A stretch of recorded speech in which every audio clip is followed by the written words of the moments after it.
Je rends la parole tout de suite à Michel Clouscar. Ben oui, mon ordre du jour est un peu bousculé. Bousculé parce qu'on est en France, qu'est-ce que vous voulez, c'est un pays terrible. Hegel, il disait, les Français ont la tête près du bonnet. Il le cite en français, il aime bien l'expression. Ça veut dire qu'il ne faut pas trop les chercher. Quand on croit qu'ils dorment ou qu'ils ont disparu, les Français, ils font un comeback. Voilà. Non, je ne suis pas franchouillard, c'est pas la question. Hein. Bon, j'ai un nom d'immigré. Hein. Mais non, mais il disait ça. Il disait, nous, on est profonds, hein, les Allemands. On est plus profonds que les Français, on pense profondément. On pense ce qu'ils ont fait, mais eux, ils le font. Il était admiratif devant la faculté qu'avaient les Français de passer à l'ordre politique, pas de ne pas rester toujours dans l'ordre théorique. Je dis ça parce que c'est un auteur qui a la réputation d'être un peu dans les spéculations abstraites.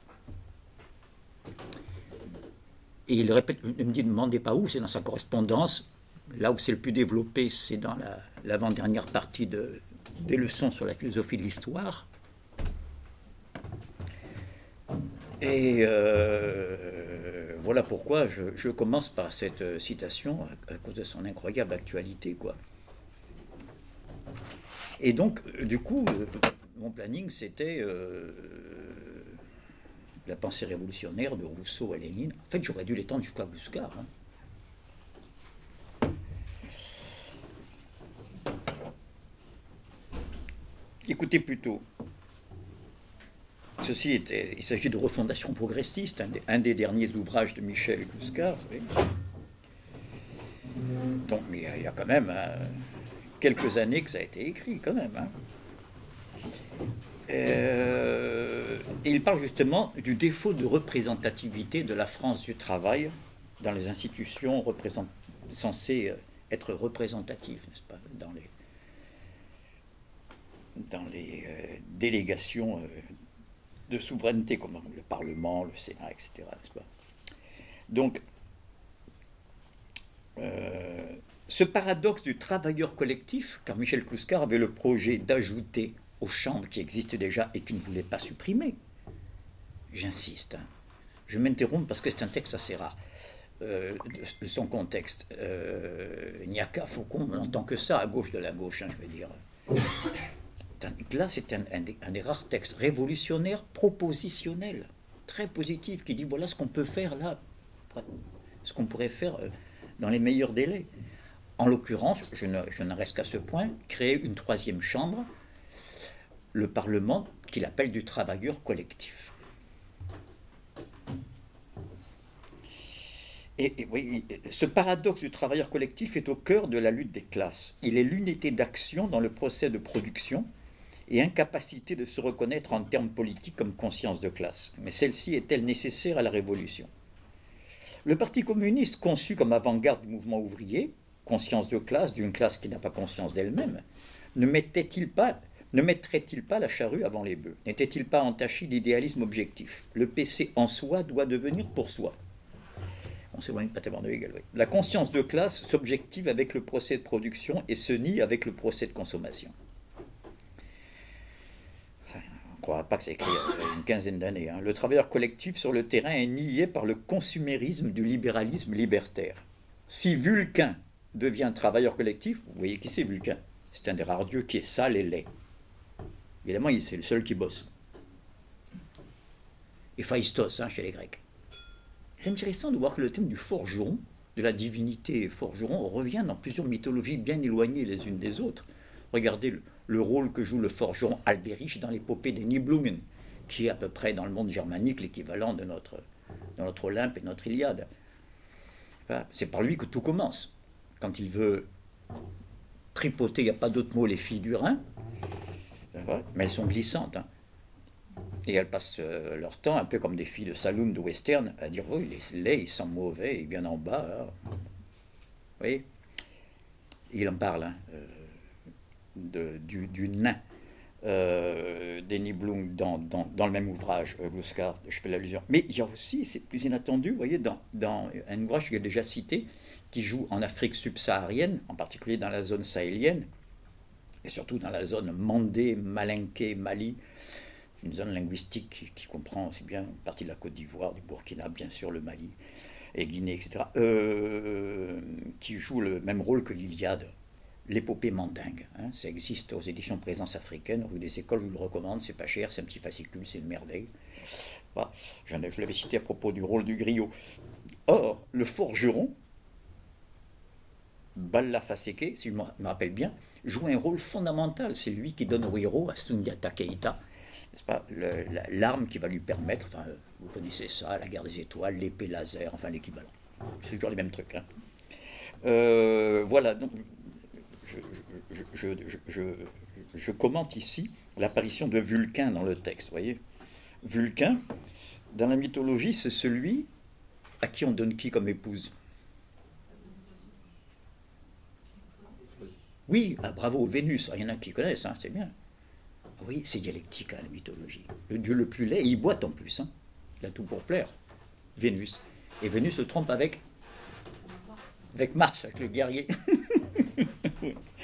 Allez, je vais jusqu'au bout de l'anecdote. Excusez-moi, mais ça c'est fun. Hein, à un moment donné, Vulcain furieux va appeler les dieux pour qu'il y ait un flagrant délit. Venez voir, ils sont en train de... Bon. Alors, voilà, flagrant délit. Alors on pense que ça va être le scandale, la condamnation. Et qu'est-ce qui se passe? Les dieux éclatent de rire. Voilà, je voulais rappeler le grand rire homérique, le rire des Grecs. C'est comme ça fait du bien de temps en temps. C'est un Corse qui vous le dit. Voilà, ils éclatent de rire. T'es pas le seul. Bon, allez. Bon. Donc, si Vulcain devient travailleur collectif, Narcisse, donc l'antonyme, l'antithèse de Vulcain, n'est-ce pas? Celui qui se trouve tellement beau, n'est-ce pas, qui n'aime, qui ne sort de lui-même que pour y rentrer qui sait prendre son image dans le miroir des eaux, n'est-ce pas? Et si Vulcain devient travailleur collectif, Narcisse devient libéralisme libertaire. C'est la CGT contre Cohn-Bendit en 68. Hein.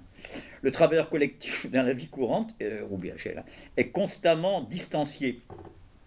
Avec la double exploitation, il en vient à se snober lui-même. Voilà, je suis un peu, vous voyez, bousculé, heureusement bousculé par cette actualité. C'était programmé, hein, je veux dire. Vous allez voir que dans les textes qu'on a commentés, il y a quelque chose qui a un rapport direct avec ce qui est en train de se passer, puisque Hegel est le penseur de la Révolution française et qu'il y a actuellement une circulation des symboles de la Grande Révolution comme j'en ai rarement vu depuis bien longtemps.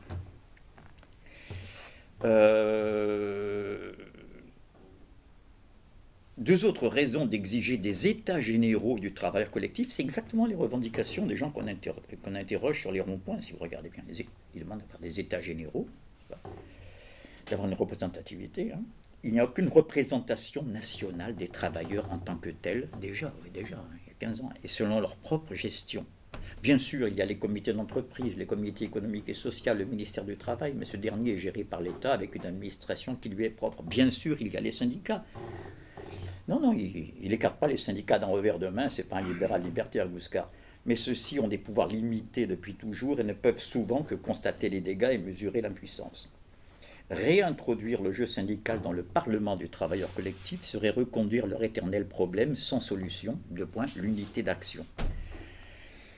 Voilà, actualité de ce texte, refondation progressiste, n'est-ce pas? Chez l'Harmattan, je tenais à le signaler au passage. Alors, ceci dit, pour reprendre notre propos, j'en suis resté, n'est-ce pas, je reprends à partir non pas du dernier atelier, mais de ce qui a suivi, pour ceux qui ont peut-être sur Internet, qui ont pu voir maintenant qu'on a la possibilité de diffuser en ligne, c'est pas le cas ce soir hélas, de diffuser en ligne nos ateliers et qu'on peut en échange recevoir des interrogations, des questions en ligne. Il y a eu deux séances qui sont sur Internet, pour ceux que ça intéresse, de réponses aux questions, hein, qui sont sur YouTube déjà maintenant. Et parmi les questions, je me suis longuement attardé sur un faisceau de questions qui tournaient autour du même pot, si je puis dire. C'est quel rapport il y avait entre la médiation chez Hegel, la négativité et la mort, le rôle que la mort joue comme fondement de l'anthropologie. Pas la mort, mais parce que les fourmis aussi, elles meurent, hein, mais la prise de conscience de la finitude, je préfère dire, n'est-ce pas?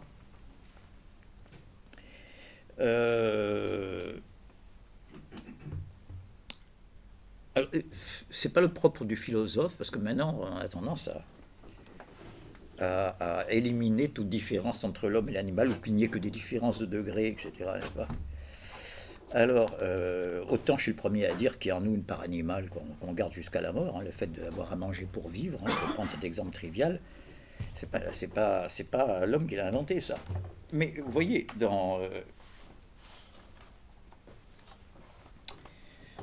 mais pas seulement chez les philosophes, mais aussi bien chez les poètes. Vous voyez, je vous cite ici un extrait, un très beau poème de Rilke. C'est ce poète autrichien qui était déchiré par la guerre de 14 parce que se battre contre les Français, pour lui, il sentait aussi bien parisien que viennois. Enfin bref, Rilke, la 8e élégie. De tous ses yeux, la créature, il parle de l'animal, de tous ses yeux, la créature voit l'ouvert, avec un O majuscule. Nos yeux, à nous hommes, nos yeux seuls sont comme inversés et tout à fait placés autour d'elle, ainsi que des pièges disposés en cercle autour de sa libre issue. Ce qui est au dehors, nous ne le connaissons que par le visage de l'animal. Car le jeune enfant, déjà, nous le retournons et le contraignons à regarder en arrière le monde des formes. Non pas l'ouvert, qui dans le visage de l'animal est si profond, libre de mort. Elle, la mort, nous ne voyons qu'elle. L'animal libre a toujours son déclin derrière lui. C'est beau comme image. Vous voyez, un chevreuil qui avance dans la forêt. L'animal libre a toujours son déclin derrière lui. Et devant lui, Dieu. Et lorsqu'il avance dans l'éternité, comme coulent les sources. Mais nous, jamais, pas un seul jour, nous n'avons devant nous le pur espace dans lequel les fleurs infiniment s'épanouissent. Toujours, c'est le monde et jamais ce qui n'est nulle part et que rien ne limite. Le pur, l'insurveillé que l'on respire. Vous voyez ? Limite, finitude, voilà. Alors, vous allez me dire, mais c'est anti-humaniste, ça. Alors, regardez, le même poète, n'est-ce pas, qui fait une progression forte hegelienne, d'ailleurs.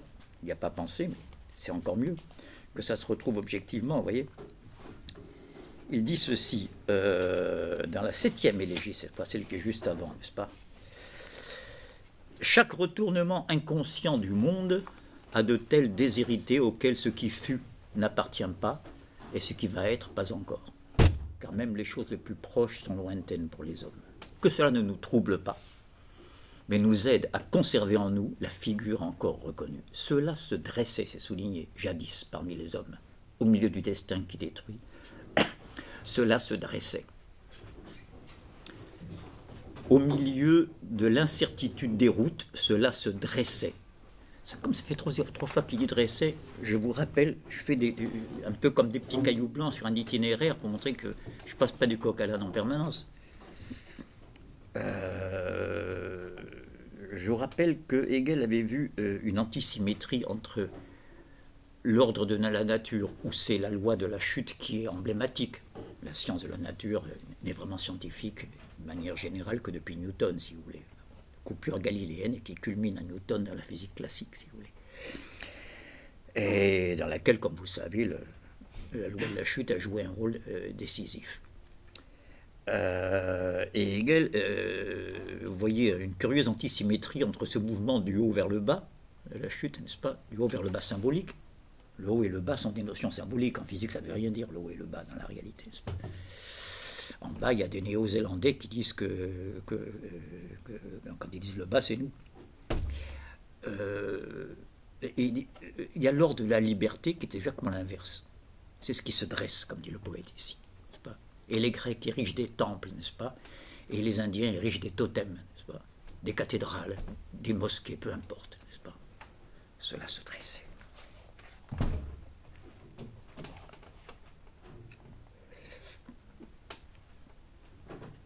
Alors, cela se dressait, oui, souligné, jadis parmi les hommes, au milieu du destin qui détruit. Cela se dressait, au milieu de l'incertitude des routes. Cela se dressait comme doué d'être et attirait à soi les étoiles hors des cieux qui étaient sûres. C'est l'époque, c'est pas de l'astrologie et des constellations où on lisait le destin, les cieux qui étaient sûrs. Ange, alors là il s'adresse, vous voyez, il s'adresse au surnaturel. Ange, à toi je le montre encore, là, devant ton regard. Que cela se dresse, sauvé enfin, maintenant enfin debout. Colonne, pylône, sphinx, ascension arc-boutée de la cathédrale qui émerge grise de la vie mourante ou de la ville étrangère. N'était-ce pas miracle? Oh, étonne-toi, ange, car c'est le nôtre. Grand ange, c'est nous. Vous voyez, là il y a une glorification de l'anthropologie, qui avons pu de telles choses. Proclame-le. Mon souffle serait trop court pour le célébrer. Ainsi, malgré tout, nous n'avons pas manqué les espaces, les grands dispensateurs, ces espaces qui sont nôtres, qu'ils doivent être effroyablement grands, puisque des millénaires de notre sentiment ne les comblent pas. Mais une tour était grande, n'est-ce pas?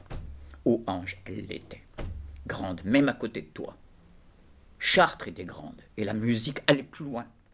Une progression hegelienne des arts plastiques vers les arts du temps, et la musique allait plus loin, plus haut encore, et nous dépassait. Et même, alors qu'est-ce qu'il peut y avoir au-dessus de tous les arts plastiques, de la sculpture, de la peinture, de la musique? Qu'est-ce qu'il peut y avoir? Et même une simple amante, seule à la fenêtre nocturne, n'atteignait-elle pas à ton genou? Ne crois pas que j'adresse une demande, ange, et même si je te demandais, tu ne viendras pas, car mon invocation est toujours pleine de refus. Contre un si fort courant, c'est le courant de l'histoire, hein, et de l'esprit au sens hegelien, contre un si fort courant, tu ne peux pas aller. Semblable à un bras tendu est mon appel, et sa main qui pour saisir s'ouvre vers le haut, reste devant toi ouverte, comme une défense et un avertissement. Texte magnifique qui finit presque par une mise en garde, vous voyez, à l'ange, que c'est nous qui avons pu cela. Donc, quand je parle d'une prise de conscience de la finitude, il n'y aurait pas eu tout ça, n'est-ce pas? Et c'est là que j'avais terminé dans mes réponses aux questions. J'avais terminé par un long développement sur la notion vilipendée, dénigrée, n'est-ce pas, dans la pensée moderne et surtout post-moderne, la notion de téléologie. Télone, la fin en grec, pardon. Télone, la finalité. Pas le finalisme, hein, c'est encore autre chose, mais la finalité. Le fait d'invoquer une finalité pour expliquer un comportement. Je vous rappelle un passage du Phédon de Platon qui montre bien ici que la problématique du finalisme et de son antonyme, le mécanisme, existe depuis longtemps, n'est-ce pas? Lorsque dans le Phédon, dans le prologue du Phédon, Socrate dit « J'avais entendu parler d'un livre, c'est intéressant, là, quand même. C'est écho de ce qu'était la librairie à l'époque, par Aristote, Papyrus. J'avais entendu parler d'un livre où l'auteur disait que l'univers a pour origine le nous, un peu de traduire, on traduit par l'intelligence. C'est de là que vient noumène, notion, hein, tout simplement. Hein. Et il fait allusion à Anaxagore. Hein. Parmi les présocratiques, vous savez que les présocratiques, c'est facile à bûcher. Hein. Il y a quelques petits fragments qu'on retrouve un peu épars chez l'un, chez l'autre, chez Aristote. On n'a rien conservé de complet, malheureusement. Hein. Et les plus longs fragments qu'on a font au maximum 2-3 pages, et la plupart du temps, quelques phrases.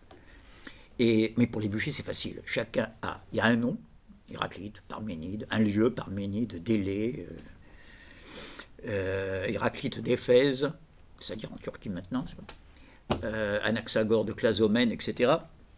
Parce qu'il y a d'autres Anaxagores, là, je permets de les situer. Et surtout, soyons sérieux maintenant, ils ont un principe chacun. Démocrite, c'est l'atome. Tout ce qui peut être d'ordre cognitif a pour principe l'atome. Et une formule. Alors je vous l'ai dit, comme ça on connaît l'essentiel de Démocrite, ou tout le reste on peut le déduire, il n'y a pas grand-chose comme reste d'ailleurs. Rien n'existe que l'atome et le vide, et tout le reste est commentaire. Ça veut dire l'or, le papier, Dieu, l'amour, c'est des combinaisons d'atomes. Pensée vigoureuse quand même pour l'époque, Démocrite. Je vous rappelle que le jeune Marx commence sa première publication par une thèse sur la différence des systèmes de Démocrite et d'Épicure.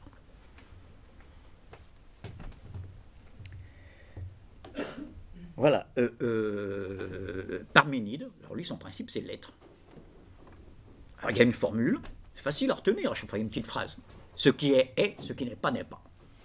Mais oui, je sais bien, ça me fait rigoler. Oui, tu vois, tu rigoles. Hein, ça me fait rigoler mes élèves, surtout en Afrique. Eh, monsieur, il n'y a pas besoin d'être intellectuel pour trouver ça. Hein. Vous avez raison, apparemment. Oui, mais c'est que... il faut comprendre que Parménide est en train de découvrir ce qu'on appelle en logique et en mathématiques le tiers exclu. A ou non A. Il n'y a pas entre les deux. Il n'y a pas mais... Non, on n'est pas au marché. On est dans la logique. On n'est pas dans... Tiens, mon ami, je te fais un bon prix.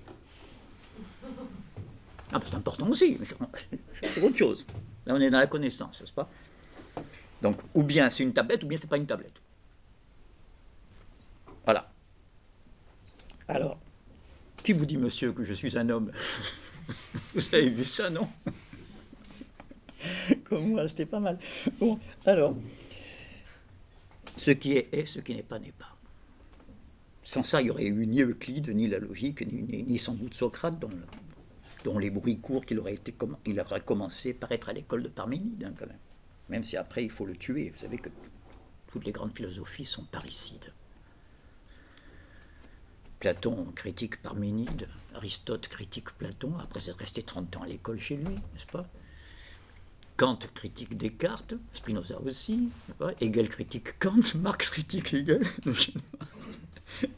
C'est intéressant, je vous propose un sujet de thèse, le parricide en philosophie. En essayant de ne pas réduire ça au champ psy, n'est-ce pas? Tout en n'excluant pas non plus. Donc, voilà, chacun a un principe, une formule, et donc Anaxagore, lui, sait qu'à l'origine de toute chose, il y a le nous, l'intelligence. Et Socrate reprend, Platon reprend la parole et dit, ça, alors ça me plaisait, hein, ça c'est un programme, parce que c'est finaliste, Platon. Ça veut dire que c'est pas le chaos, c'est pas le hasard, c'est pas la lutte de chacun contre tous, etc. C'est qu'il y a un ordre dans l'être, quoi.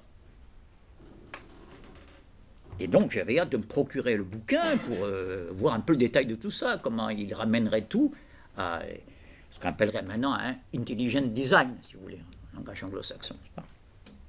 Voyons, on retrouve l'intelligence. Et quelle ne fut pas ma déception lorsque je tombais sur le livre. Je vois un auteur qui, au lieu de tout expliquer par l'intelligence, invoque les actions de l'eau, du feu, de la pression, de l'air. Vous voyez, finalisme, mécanisme. Déjà une explication positiviste, on dirait aujourd'hui, n'est-ce pas? Et là, la partie la plus intéressante commence. Bref, dit Socrate, il me parut tout à fait semblable à quelqu'un qui, à la question « Pourquoi je suis assis ici avec vous ?»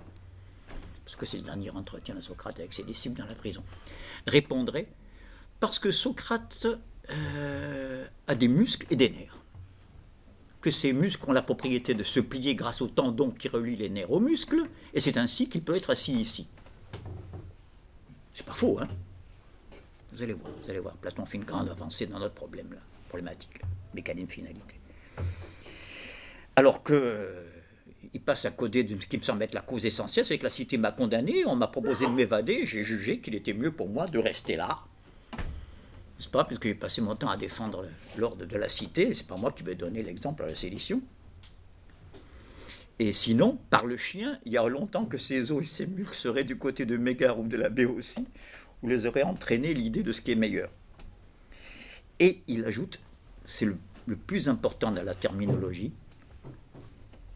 et qui montre que Platon n'est pas si idéaliste qu'on le dit, et où le matérialisme pointe son nez, il devrait dire, non pas que c'est la cause, les muscles, les os, etc., mais c'est ce, je cite, ce sans quoi la cause ne serait jamais cause.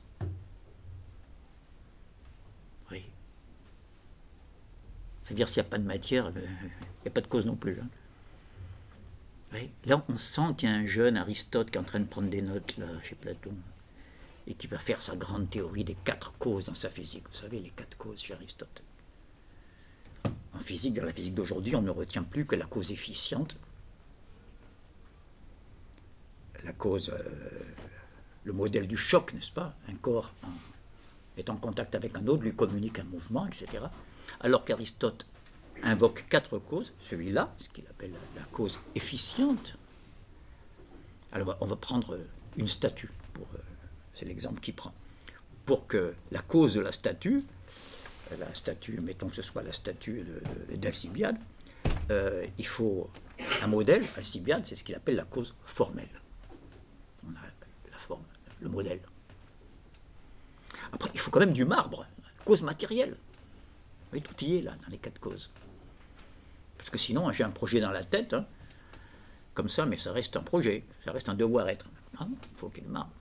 Bon, ben, il y a le marbre là en bloc, comme ça, et puis il y a Alcibiade qui pose, là, on commence à trouver le temps long. Ah ben oui, il y a aussi le bras du sculpteur, quand même, il faut du mouvement. Ça, c'est la cause efficiente. Ça en fait 3. La 4e, vous connaissez, la plus importante. Oui, la cause finale. Et bien sûr, c'est là qu'on voit le côté souvent circulaire de la téléologie.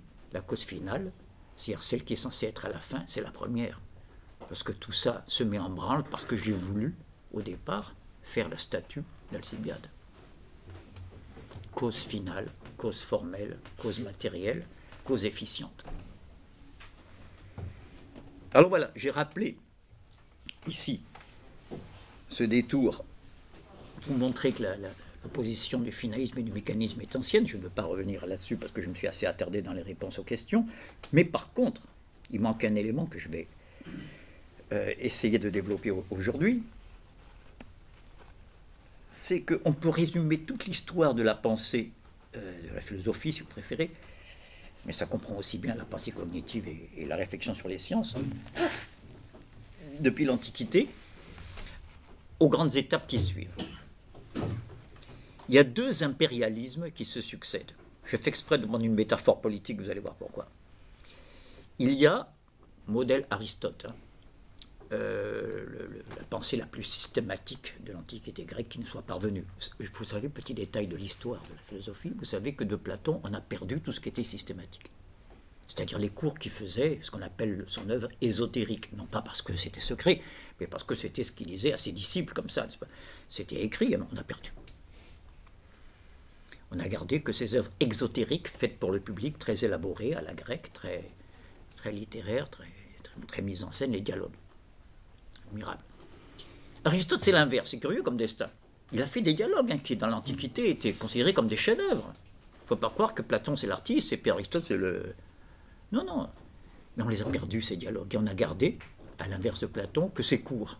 C'est pour ça que Aristote a un côté, premièrement, deuxièmement, troisièmement.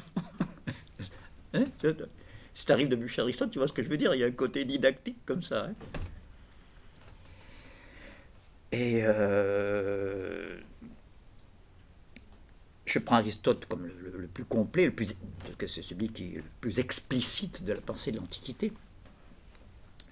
Et d'Aristote, il y a un impérialisme. C'est l'impérialisme philosophique. C'est-à-dire que la philosophie est la grande discipline qui englobe toutes les autres. Tout ce qu'on appelle, nous, les sciences, je ne sais pas moi, la chimie, la biologie, sont des parties de la philosophie. Ça me semble surprenant aujourd'hui. Aujourd'hui, vous avez la Sorbonne ici, vous avez le CNRS ailleurs, ou Jussieu ailleurs. Vous voyez ?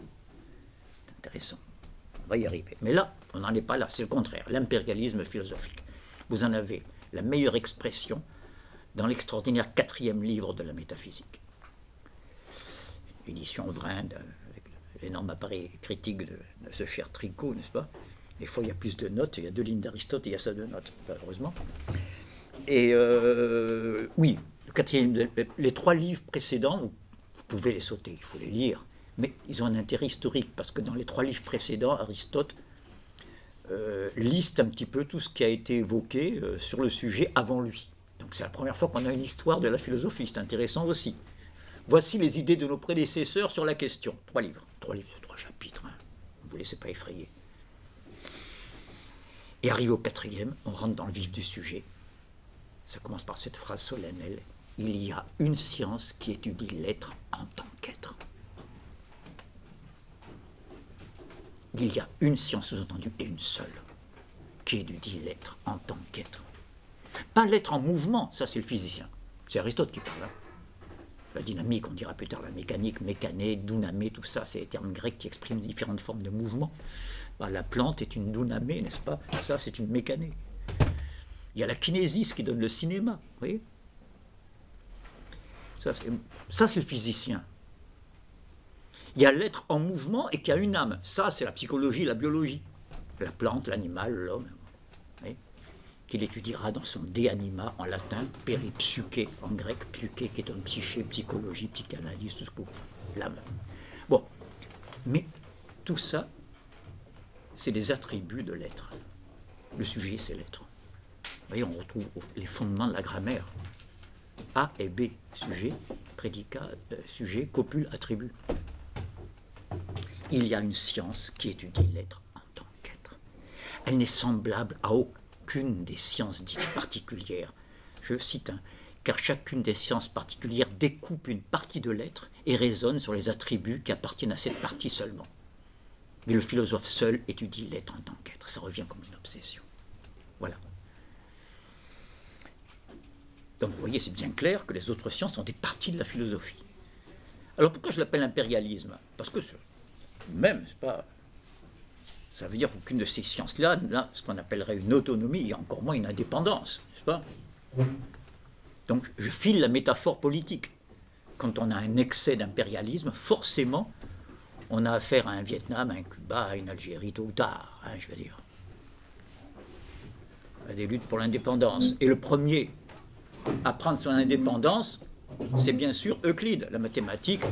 Avant toutes les autres disciplines scientifiques, dit on n'a pas besoin d'être philosophe pour dire que si A égale B, B égale A. Hein. Allez hop, à partir de là, on peut commencer à avancer. À condition de laisser tomber le langage de tous les jours, dans lequel reste la philosophie jusqu'à aujourd'hui. Vous me direz, mais non, moi, quand je dis Kant, je n'ai pas l'impression que c'est le langage de tous les jours. Oui, si, parce qu'il prend les mots de tous les jours. Bon, leur arrangement est un peu bizarre, des fois, chez les philosophes. Quand Hegel dit la pure porosité des matières, on ne comprend rien. Mais enfin, pure porosité, matière, tout ça, vous connaissez. C'est l'assemblage qui est un peu bizarre. Tandis que X égale Y implique, tout ça, c'est des signes, d'ailleurs. Oui, j'ai du mal à les... c'est fait pour l'écriture, ce truc-là, à la limite, un verset silencieux. Et c'est des signes univoques, ça veut dire ça et pas autre chose. Alors, vous voyez, je vous dis démocratie, vous voyez comment on peut discuter pendant des heures, on n'est pas d'accord, mais bon, par exemple, hein. Bon, qui vous dit je suis un homme. Donc, la mathématique est la première à prendre l'indépendance. Bon, vous connaissez la suite, 15 siècles après, c'est la physique qui se casse, n'est-ce pas, avec Galilée. Et vous sentez venir le deuxième impérialisme, qui va donner le positivisme moderne, c'est-à-dire l'impérialisme scientifique, enfin qui se réclame du scientifique, mais qui n'est pas... Il y a beaucoup de savants qui le récusent, et qu'on appelle le scientisme. Ce n'est pas la science. Et encore moins les sciences. C'est une prétention à ce que tout se ramène à ce genre d'explication, ce qui est quand même différent. Positivisme, le scientisme, ces notions sont liées, je ne m'attarde pas trop. Vous voyez, un impérialisme succède à un autre.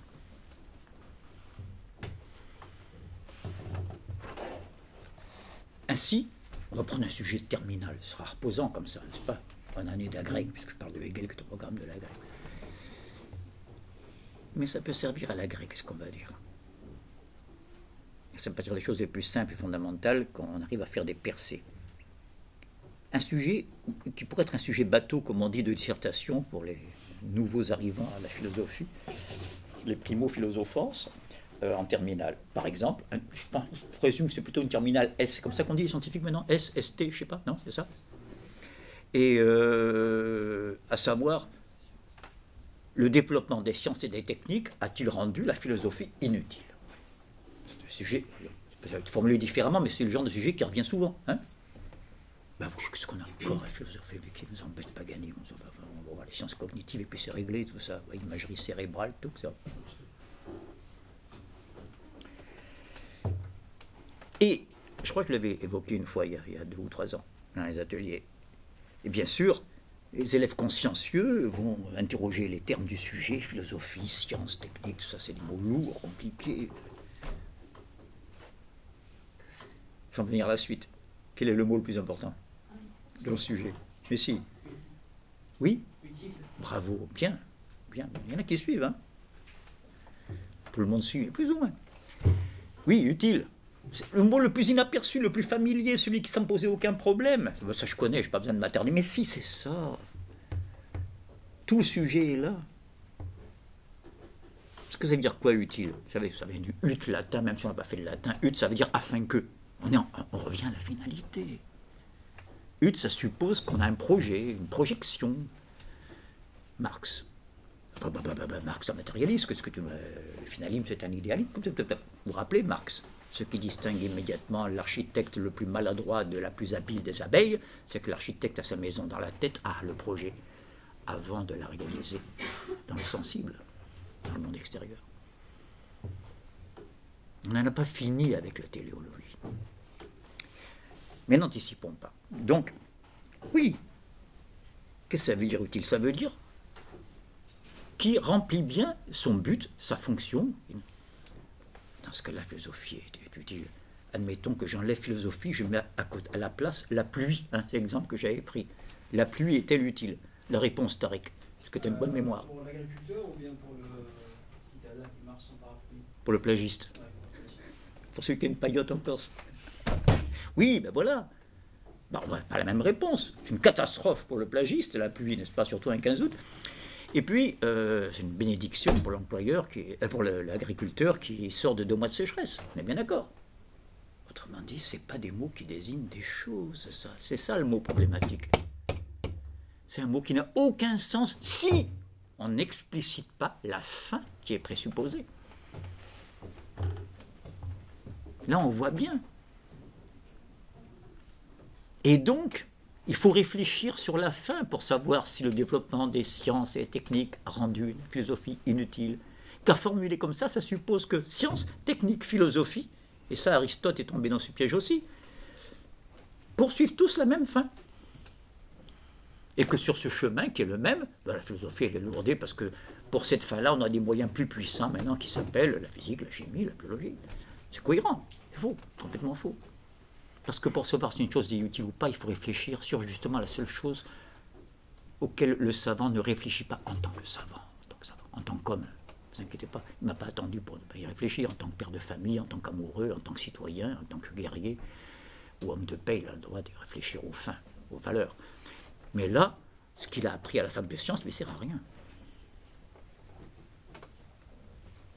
Là, il peut arriver qu'un paysan ignare, analphabète, je ne dis pas ça péjorativement, soit peut-être plus qualifié pour me conseiller dans un coup dur de la vie qu'un agrégé de maths ou qu'un astrophysicien. Vous comprenez ce que je veux dire? Et qu'un sage au fond d'une forêt africaine ou en plein désert, n'est-ce pas, soit plus pertinent sur des questions de finalité, de valeur, de but de la vie, après tout, qu'un savant qui peut être monstrueux, ça peut arriver. C'est pas à cause de sa science, mais enfin, je veux dire, ça n'empêche pas. Ça s'est vu au Troisième Reich, pas seulement. Donc voilà, le bon élève, c'est celui qui dit, mais attendez, pour savoir si une chose est utile ou pas, il faut réfléchir sur la fin. Et réfléchir sur la fin, c'est précisément l'objet de la philosophie et pas des sciences. Donc elle est plus utile que jamais. Et je dirais même que plus les sciences sont performantes, plus on a besoin de philosophie. Parce que la technique, est-ce que les sciences et les techniques ont rendu la philosophie inutile? J'oublie pas mon sujet, je laisse aucun mot au hasard. La technique, la technologie surtout, parce que la technique elle existe depuis Néandertal, mais la technologie, c'est-à-dire une technique qui a fait le détour théorique, donc qui est surpuissante, n'est-ce pas? Qui aboutit non pas seulement à un galet éclaté, ça c'est l'habileté, mais qui suppose beaucoup d'intelligence, mais qui suppose des chaînes d'équations. Je pense à un accélérateur de particules, un microscope électronique, et voilà. Mais dites donc, ça renforce considérablement, non pas seulement notre savoir, mais notre puissance, oui ou non? Donc, ça peut être terrifiant. Ça ne renforce pas notre... ça ne nous rend pas meilleurs, ni plus méchants. Ça renforce notre puissance à être méchant ou bon. Je veux dire que je peux faire des dégâts avec un couteau, mais avec une bombe nucléaire, je peux en faire un peu plus. Mais avec la bombe nucléaire, enfin avec l'énergie nucléaire, je peux aussi bien guérir un cancer, je peux aussi bien ouvrir une montagne, je veux dire, qui bloquait un accès.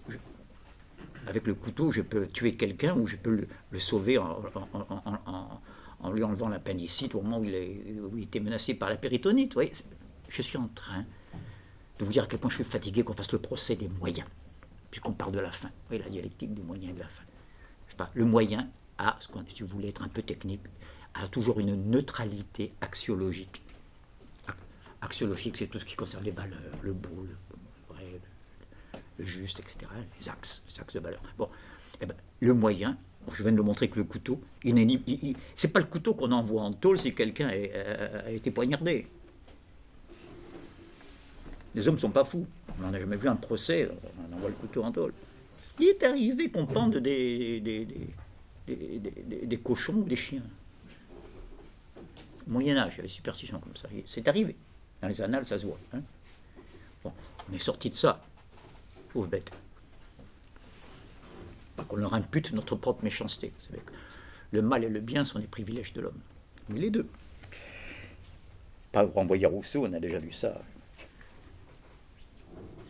Même les pires atrocités dans le monde animal qui nous semblent à nous atroces, parce qu'on ne peut pas s'empêcher d'avoir une connotation morale quand je dis atroce, n'est-ce pas? Comme ces insectes m'avaient frappé, ça, ces insectes qui pondent leurs larves dans un autre insecte qui est beaucoup plus petit, et la larve, en croissant, fait exploser l'autre insecte. C'est épouvantable. Bref, c'est pas méchant. Chacun a droit à la vie. Voilà, il faut bien qu'elle vive elle aussi. Bon, l'animal fait ce qu'il peut. Donc il n'est ni dans le bien ni dans le mal. C'est pouvoir, c'est pas devoir. Vous voyez, voilà, je ne vais pas rappeler tout ça, mais je tenais à prendre cet exemple tout simple. Le développement des sciences et des techniques a-t-il rendu la philosophie inutile? Vous réfléchissez à ce sujet et vous avez un problème qu'on n'a pas encore résolu, hein, l'impérialisme philosophique, l'impérialisme scientiste, n'est-ce pas? Et maintenant, je file ma métaphore politique, rien que pour faire plaisir, rien que pour enfoncer un coin dans Althusser, je l'avoue, humblement un point sur lequel il semble avoir raison quand même. Non, parce qu'il dit quelque part, je file cette métaphore, mais on ne peut pas filer éternellement de métaphore, moi j'essaie de la prolonger, n'est-ce pas? Mais je vais m'arrêter là, métaphore politique. Impérialisme, déclaration d'indépendance, on vient de le voir, qu'est-ce qui reste? La coexistence pacifique. C'est une figure politique. Bon, les plus jeunes ne connaissent pas, mais vous savez, dans les années 60, entre 60 et 70, le monde a vacillé, on a cru qu'on allait respirer, n'est-ce pas? Après les terreurs du chantage nucléaire, des deux superpuissances, là, tout d'un coup, il y avait une période de détente. Vous savez ce qu'on appelle le dégel, la détente, du côté américain, aussi bien que du côté soviétique, c'est-à-dire que la compétition soit la concurrence spatiale, que le meilleur gagne, mais pas la guerre. Il y avait le téléphone rouge, non, c'est pas commun. Vous avez vu qu'il vient d'être nommé chef d'état-major, là, à la Maison-Blanche? Il se passe des choses étranges en ce moment, n'est-ce pas? Je ne suis pas le seul à le dire, même les journalistes s'en aperçoivent. Oui. À savoir qu'on ne sait plus qui gouverne aux États-Unis, c'est quand même les États-Unis qui gouvernent le monde. Oui, bon, pour l'instant, l'actualité, c'est qu'il semble qu'il y a un désengagement, n'est-ce pas? Je parle carrément d'actualité du jour, même de la nuit, hein, cette nuit, ça date, pas, au Moyen-Orient, et même en Afghanistan. 18 000 milliards pour rien. On a flingué, machin, des drones, on a rasé des villages pour rien. Bon, vous êtes les meilleurs, voici les clés, on ne le fera plus. Mais en même temps, le même Trump, pour dire je ne le diabolise pas, je ne le divinise pas, je ne m'appelle pas Hillary Clinton, hein, je les renvoie dos à dos. Et pendant ce temps, il nomme comme chef d'état-major Miley, M-I-L-E-Y. Vous voyez pas qui c'est? Non, c'est curieux, il a échappé à l'attention du public. Ben, je cherche son prénom, ça va me revenir, mais cherchez chef d'état-major de l'armée américaine, M-I-L-E-Y, le discours qu'il fait, parce qu'il y est sur YouTube, discours hallucinant. Il a soutenu la campagne d'Hillary Clinton et il menace de destruction systématique tous ceux qui contredisent la politique américaine dans le monde. C'est quelqu'un de terrifiant. Alors, à l'époque dont je parle, c'était l'inverse. On essayait il y avait un téléphone rouge, d'accord? Cuba, on ne va pas faire la Troisième Guerre mondiale pour Cuba. Bon, d'accord, allez, bon, alors, vous retirez les fusées à Cuba, et les Soviétiques disent en échange, vous enlevez vos fusées de Turquie qui sont braquées sur la mer Noire. Voilà, s'arranger. Ça aurait dû avoir les prix Nobel de la paix, les gens de cette époque-là. Donc, allez, je quitte j'ai dit que c'était une métaphore, là, elle est son sens propre. Je reviens à la philosophie. C'est quoi la question spécifique? C'est Kant. C'est Kant. Et vous la trouvez dans le chef-d'œuvre de Kant, dans sa dernière critique, dans la critique du jugement, critique de la faculté de juger selon les traductions. Et en particulier dans cette superbe introduction longue où Kant fait son bilan définitif pour lui, hein, je veux dire, dernier stade de sa pensée. Donc je vous dis ici l'essentiel et pourquoi je l'appelle coexistence spécifique. Il distingue deux domaines. Jusqu'ici, on avait, vous voyez, un monisme de la philosophie, monisme de la science. Et là, il y a tout d'un coup un dualisme. D'accord? Deux domaines. Il y a deux manières de légiférer, donc de pouvoir connaître. Hein. Il y a des lois, il y a une explication. Il y a la législation par nature, qui correspond au scientisme, au positivisme. Hein. Y égale f de x, ça je dis souvent, c'est ça sa formule générale. La causalité, la cause, l'effet, le déterminisme. Il y a une législation par nature. Et il y a, mais complètement distincte, et il y a une législation par liberté. Voilà où on retrouve une téléologie. D'accord? Je fais une chose parce que je poursuis une fin. Je suis là, moi Socrate, assis là avec vous, parce que je jugeais qu'il était mieux pour moi de rester dans la prison.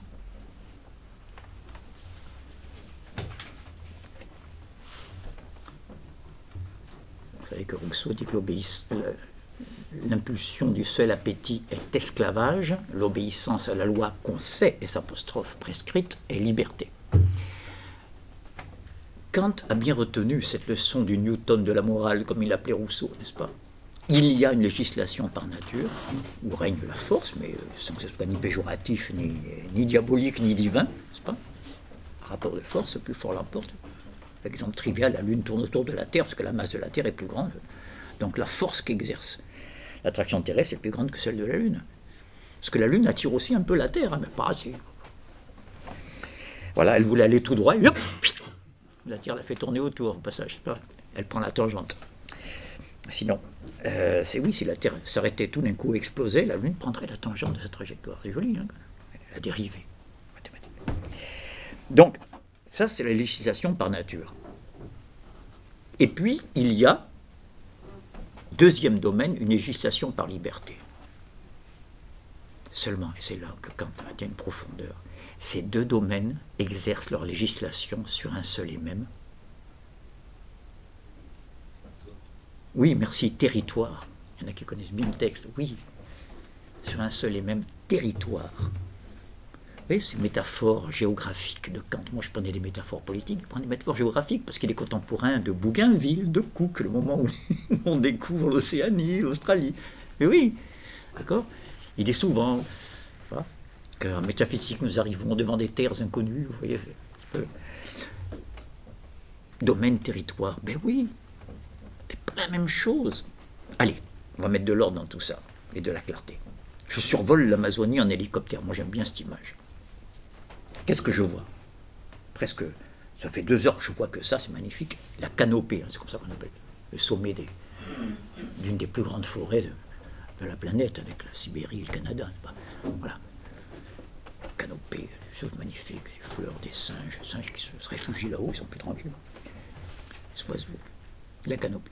Tout ce que je vois dans la canopée peut se ramener à la législation par nature. Tout ce que je vois peut s'expliquer par des lois, des principes qui sont à l'œuvre dans la zoologie, la botanique, la physique, la chimie, jusqu'à ce que tout d'un coup, aux clairières, la case des hommes, la case des femmes, un village, au bon sang. Des interdits qui n'existent pas dans la nature. La prohibition de l'inceste. Ben oui, les Anglais, ils ont amené des lapins en Australie. Les lapins, ils ne sont pas dit, ah non, moi les cousins germains, ça ne va pas. Non. Un couple de lapins, il y en a 3 millions au bout de quelques années. Vous savez ça, c'était un fléau à l'époque, ils ont été obligés de leur mettre le myxomatose pour en liquider 500 000, les pauvres. Vous voyez, ils étaient tous consanguins.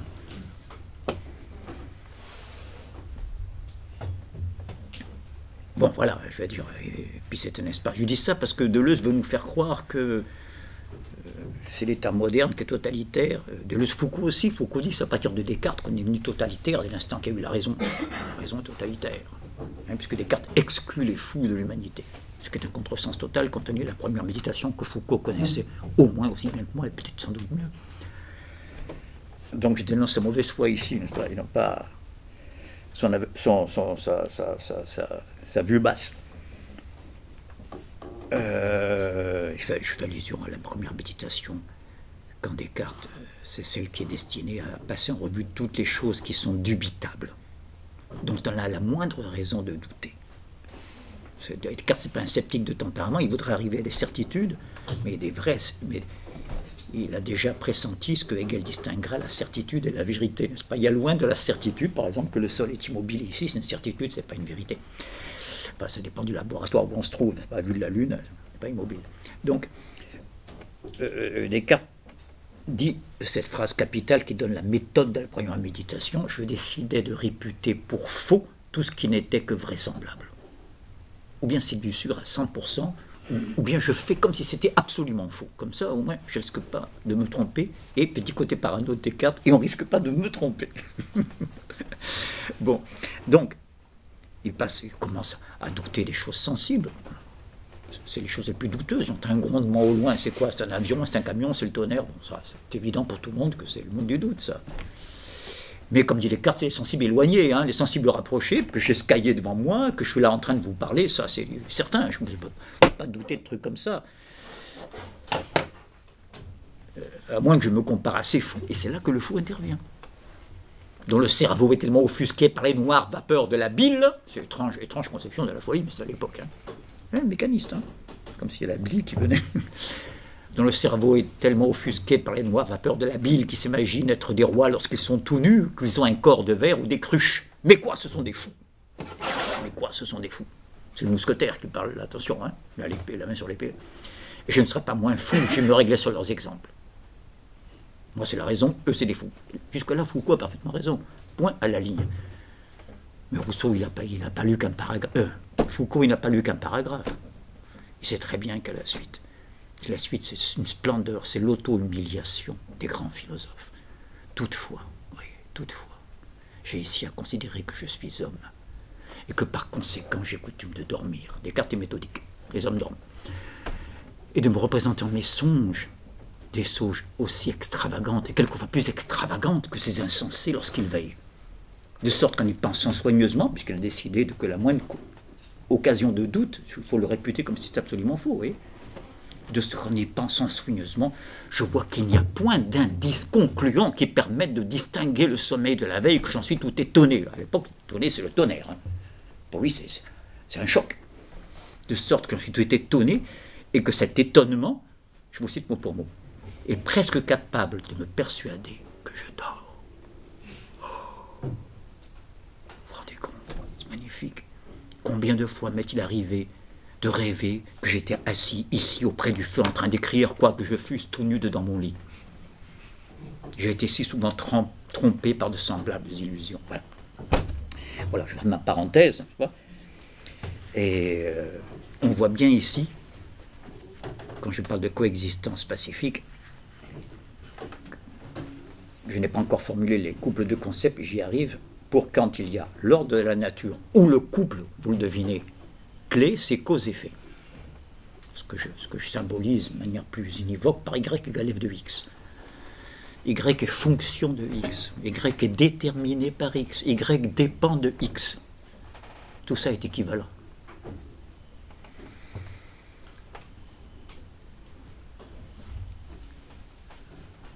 Et puis il y a le monde, alors qu'on appellerait chez Lévi-Strauss de la culture, l'histoire, si on est plus marxiste, de l'esprit, c'est un terme hegelien, mais ça désigne les mêmes ensembles. En mathématiques, on appelle ça des ensembles équipotents, quand ils désignent les mêmes objets. C'est intéressant, et le même nombre.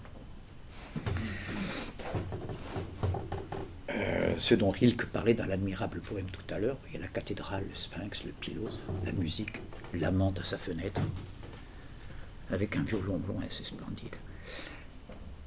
Ça, il dit, c'est la législation par liberté. Là, l'explication ne relève plus de la cause et de l'effet, mais le couple sens-signe.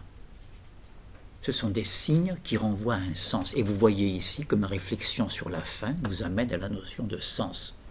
Vous vous en doutez. Code de la route, Je vous dis sens, je suis sûr que vous avez dans votre tête une petite représentation avec une flèche. Vous voyez, un sens, un sens. Sens, c'est vers là-bas ou vers ici. C'est-à-dire, ça indique un but, une direction.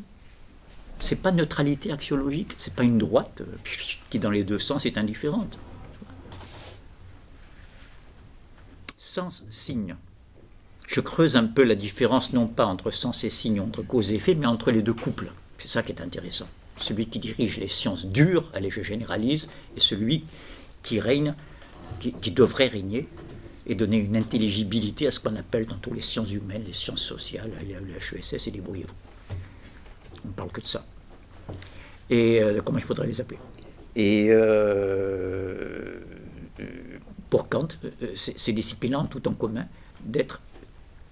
de se déployer dans ce domaine qu'il appelle le domaine de la législation par liberté. Donc, je reprends maintenant mon hélicoptère. On est toujours au-dessus de l'Amazonie, là. J'ai laissé en suspens vertical au-dessus du village indien, là, avec... où il y a tout d'un coup des choses, non seulement qui se distinguent de la nature, mais qui la contredisent. C'est pour ça qu'on ne peut pas le réduire à la nature. Lorsque je fais le ramadan, lorsque je fais le carême, etc., c'est tout à fait le contraire de ce que me prescrit mon estomac. Il n'y a pas une loi biologique qui dit que tu feras le carême. Quand même. Il n'y a pas une loi biologique qui dira que tu prendras de la bibine. Et pourtant, dans toutes les cultures humaines, n'est-ce pas, il y a ici une bière de maïs, ici, n'est-ce pas, de l'alcool de pommes de terre, le schnapps. Et en Norvège, c'est quoi le plus courant?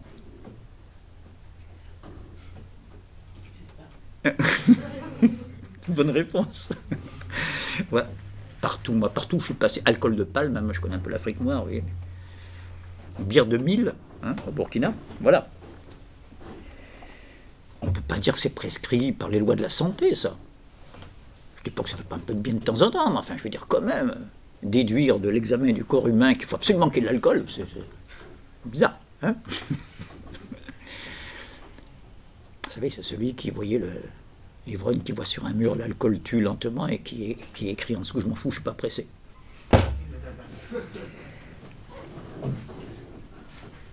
Donc, législation par liberté.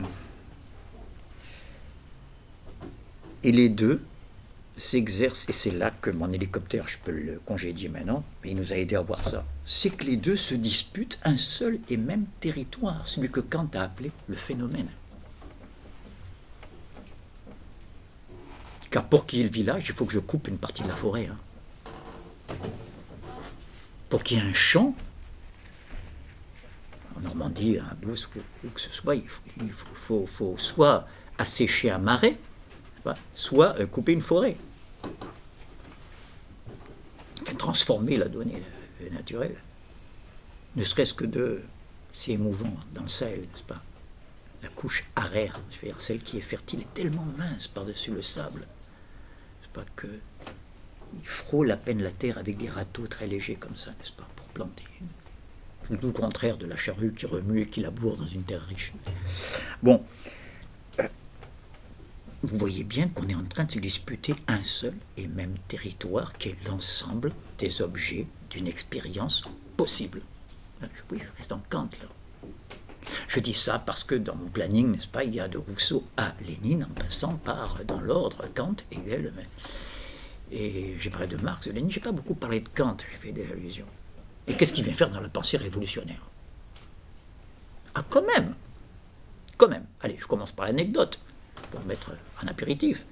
Vous savez, Kant, on le caricature facilement, hein, l'allemand, le protestant ordonné, avec sa petite promenade tous les jours, jusqu'à un certain point, pas un mètre de plus, après il revient pour bosser jusqu'à une certaine heure. Hein. C'est peut-être plus nuancé sa vie, mais enfin, grosso modo, de l'extérieur, c'est ça. C'est pas une vie de débauche. Hein. Et pas une vie de Casanova, Kant. Donc, deux fois, il a dérogé à ses habitudes. Deux fois, il est allé un peu plus loin dans sa promenade. Il est un peu pressé, c'est le jour. Le lendemain de la prise de la Bastille, il faut être le premier à avoir des nouvelles. La seconde fois, c'est pour avoir le premier exemplaire du contrat social de Rousseau, quand même. La Révolution ne laisse pas Kant indifférent. Hegel a raison de dire les Français, ils ont la tête près du bonnet, ils agissent, ils sont dans la politique. Nous, on est dans la philosophie. On est meilleur qu'eux, là. Mais bon, on pense ce qu'ils ont fait, mais eux, ils le font. Ah, j'arrive pas à quitter mes gilets jaunes, que vous voulez. Ouais. Mais eux, ils le font, voilà. Kant, je laisse l'anecdote maintenant, parle de révolution. Dans la préface à son ouvrage le plus important, là, enfin, celui qui a plus marqué la postérité, la critique de la raison pure, même si je maintiens que le plus riche, qui contient la raison pure et qui ajoute en plus une réflexion sans précédent sur l'esthétique, la critique du jugement, mais je reviens à la raison pure qui est la grande réponse de Kant à la grande question que puis-je savoir. Dans la fameuse préface, la seconde préface, Kant dit bien qu'il faut en finir avec un certain empirisme. Kant ne dit jamais qu'il faut rompre avec l'expérience, hein, au contraire. Il y a cette phrase bien claire chez lui. Toute notre connaissance débute avec l'expérience. S'il n'y a pas d'expérience, il n'y a pas de connaissance. Mais il ajoute, ceci ne signifie pas que toute notre connaissance dérive de l'expérience. Et il souligne avec et souligne de pour les opposer. Toute connaissance suppose l'expérience. Vous voyez Platon tout à l'heure. La cause ne pourrait pas être cause si je n'avais pas des os et des muscles. Hein. Il faut de la matière, hein, pour que la forme soit là. Mais ce n'est pas la cause, c'est ce sans quoi la cause ne serait jamais cause. Elle resterait dans le monde des idées, dans l'essence, elle n'atteindrait jamais l'existence. Vous voyez, ben, Kant dit un peu pareil là. Donc, il faut faire l'expérience, plutôt, parce que l'expérience, il y a celui qui dit moi j'ai vécu 40 ans en Afrique, je connais les Noirs, il n'a rien vu des fois, c'est le type qui dit ça. Il a fait 40 ans d'aveuglement, ça arrive. Hein. Et donc, ne confondons pas cette expérience-là au sens courant avec... ah, ne me parlez pas des femmes, moi j'en ai eu 15. Bon. Avec l'expérimentation scientifique. C'est un acte, l'expérimentation, c'est pas seulement l'expérience. C'est-à-dire qui suppose un grand détour par l'ordre théorique, n'est-ce pas? Voilà, je ne reviens pas, on n'est pas en épistémologie, mais je le rappelle. Mais Kant précise. Comment ça se passe, l'expérimentation? Qu'est-ce qui s'est passé là? Parce que c'est pas loin, Kant, de ce qu'on appelle la révolution scientifique en histoire des idées. Hein. C'est-à-dire Galilée, puis Newton. Puis Kant, il fait le bilan déjà de ce parcours de Galilée, Newton. Et il dit, lorsque Galilée fit rouler ses mobiles sur un plan incliné, c'est lui qui parle là dans la préface, lorsque Torricelli fit monter l'eau dans des pompes, c'est à Venise, vous savez. Lorsque Stahl, un chimiste allemand, transforma la chaux en métal et le métal en chaux, ce fut une révélation lumineuse pour tous les physiciens. Alors la formule exacte, excusez-moi j'ai un petit trou, ils comprirent que la raison, écoutez bien cette phrase, la raison ne voit que ce qu'elle produit elle-même. Étrange, jusque-là on opposait ce qui vient de l'extérieur, l'expérience qui m'est apportée, n'est-ce pas, hein, comme un miroir, voilà. Moi je suis un miroir passif dans lequel se reflète le réel, ça c'est la vision, hein, ou l'audition. Donc en gros, quoi, j'ai une caméra, là, j'ai un magnétophone, n'est-ce pas? Et puis ça me fait la mémoire. Oui, sauf que vous savez très bien que le magnétophone, plus la bande est vieille, moins elle est audible. Alors que nous, on a des choses qui nous sont arrivées quand on avait 4 ans, c'est comme si c'était hier, et d'autres qui me sont arrivées hier matin, je suis complètement zappé. Vous êtes d'accord? C'est un jeu impersonnel. La mémoire, c'est pas si mécanique que ça. Mais laissons de côté, c'est un sujet qui nous entraînerait bien loin. Il faut donc que la raison ne voit que ce qu'elle produit elle-même. La raison est active. Ce n'est plus un sujet passif comme un miroir, je continue ma métaphore. Non. Elle sait ce qu'elle cherche avant de le voir, n'est-ce pas? Et donc, à la métaphore du miroir, et pour rester dans la métaphore optique, et non plus politique ou géographique cette fois, je prends l'exemple du prisme. C'est ce que c'est qu'un prisme. La lumière entre d'un côté, quand elle ressort, elle est transformée. Oh, il y avait la lumière blanche, maintenant il y a des couleurs. Dites donc. Si le prisme c'est le sujet, c'est la raison, ça veut dire que la raison c'est une usine à transformer. Hein. Ça ne laisse pas les choses telles qu'elles sont. Alors que jusqu'ici on croyait que connaître c'est respecter ce qui est dehors, dire les choses pour exprimer des théories les plus en conformité avec l'objet, ce qui est extérieur. ce qui se disait dans la vieille épistémologie de l'Antiquité, adequatio rei et intellectus. La vérité, c'est l'adéquation de la chose rei, réelle, à l'esprit, intellect. Kant est en train de nous dire la vérité, c'est l'adéquation de l'esprit à lui-même. La raison ne voit que ce qu'elle produit elle-même. Et maintenant, j'en arrive à la partie la plus dense de sa phrase. Il faut donc qu'elle se présente devant la nature, car Kant n'est pas contre l'expérience, il sait bien qu'on n'en fera jamais assez.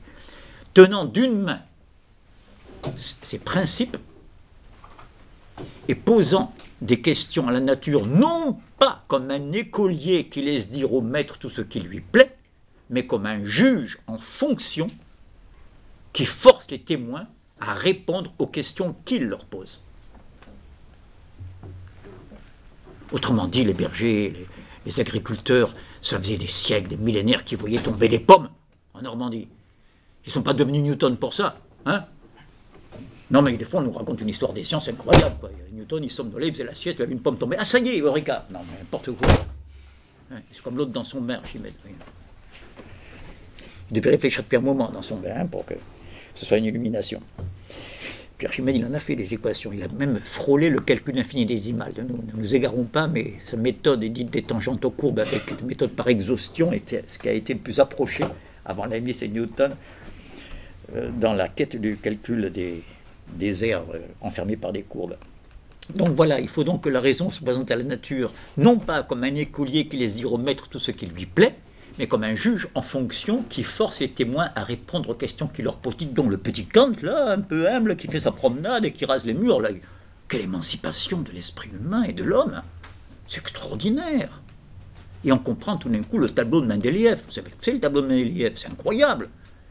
Il fait un bilan, Mendeleïev, à partir d'un calcul mathématique combinatoire de combien il y a de manières de combiner les électrons autour du noyau de l'atome, et il en déduit qu'il y a tant d'éléments dans l'univers. Donc les cases que vous connaissez, fer, oxygène, vous connaissez, hein, les tableaux, classe de chimie, là. Oui. Sauf que, il y a des cases qui étaient vides. Ça veut dire qu'il y avait des combinaisons qu'il avait repérées dans son calcul, mais qui ne correspondaient à aucun élément qu'on avait connu sur Terre. Oui, mais on les a trouvés après dans le Soleil, l'hélium. On l'appelle hélium à cause de Hélios, le Soleil, oui, par exemple. Ça veut dire capacité anticipatrice de la théorie lorsqu'elle est cohérente, lorsqu'elle est accord de la pensée avec elle-même, quand ce qui est, ce qui n'est pas, n'est pas. Vous voyez le chemin de Parménide à Newton, quand même. Hein?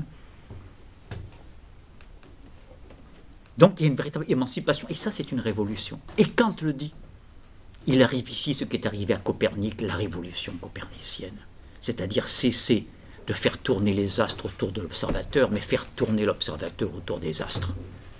Émancipation, le sujet est actif, il n'est plus passif au centre de tout. Voilà. Je tenais à faire cette excursion par cette immense coupure qu'est Kant. N'oubliez pas que les trois gamins, là, les adolescents, Hegel, Schelling et Hölderlin, étudiants à Tübingen, là, il faut voir leur correspondance, je vous la recommande, elle est magnifique. Ils parlent de Kant. Kant est le Moïse de notre nation.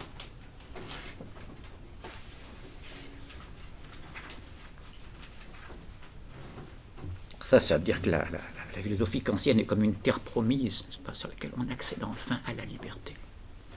Et c'est contemporain. Et j'y arrive encore. Je n'arrive pas à quitter mes gilets jaunes à la Révolution française. Et on comprend pourquoi Kant, 2 fois, a dérogé à sa petite promenade. Pour avoir des nouvelles de la prise de la Bastille et pour avoir un exemplaire du contrat social. Et pourquoi il dira bientôt Rousseau est le Newton de la morale. Hein? Coexistence pacifique. Newton, c'est la législation par nature. On en a besoin, perfectionné par Einstein. À certaines vitesses, on passe d'une Newton à Einstein, n'est-ce pas? Je simplifie. Et c'est l'ordre de la nature. Mais dès qu'il s'agit des relations entre hommes, et non pas de notre relation à la nature, aux objets, dès que c'est des relations entre sujets, Rousseau. C'est énorme, ces coupures qu'il y a eu à ce moment-là, n'est-ce pas? Et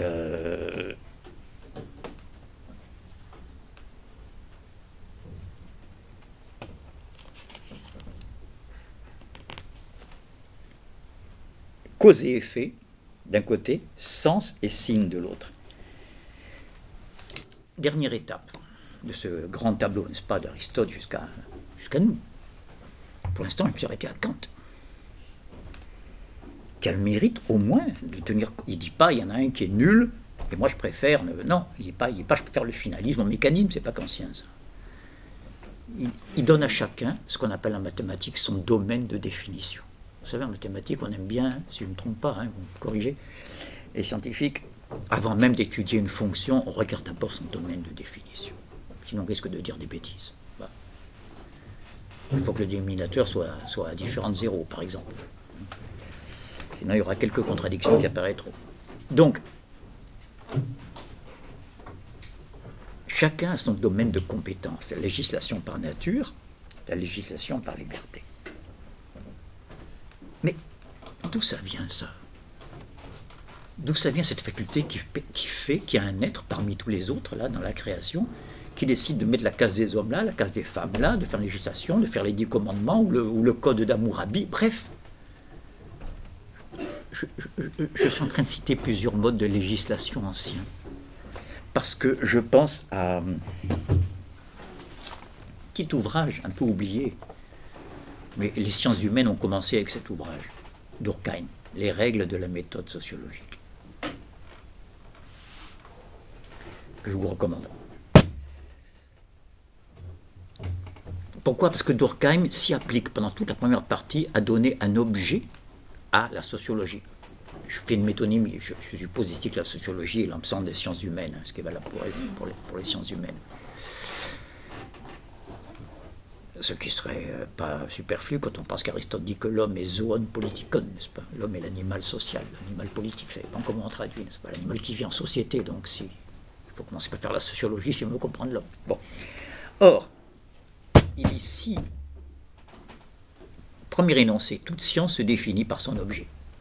L'ensemble des animaux définit le domaine de la zoologie. L'ensemble des plantes définit le domaine de la botanique. La réunion de ces deux ensembles fait le domaine de la biologie, par exemple, vous voyez. Donc chaque science a un objet spécifique. Une science qui s'occupe de tout s'occupe de rien. C'est un petit peu le défaut d'Aristote tout à l'heure, n'est-ce pas? Et d'un certain écologisme aujourd'hui, il y a une écologie sérieuse. Ou bien l'écologie, c'est une équipe où il y a un glaciologue, un spécialiste des carottes glaciaires, par exemple, un hydrologue, quelqu'un qui connaît spécialisé dans les précipitations, un géologue, c'est pas du tout les mêmes disciplines, tout ça. Comment voulez-vous que quelqu'un d'un savoir assez universel, c'est paranoïaque et mégalomane de croire qu'on peut être écologiste, au niveau scientifique, je parle. Hein. Non, c'est des travaux d'équipe, vous voyez, voilà, je rappelle au passage. Donc, chaque science, au contraire, se définit par un objet bien spécifique.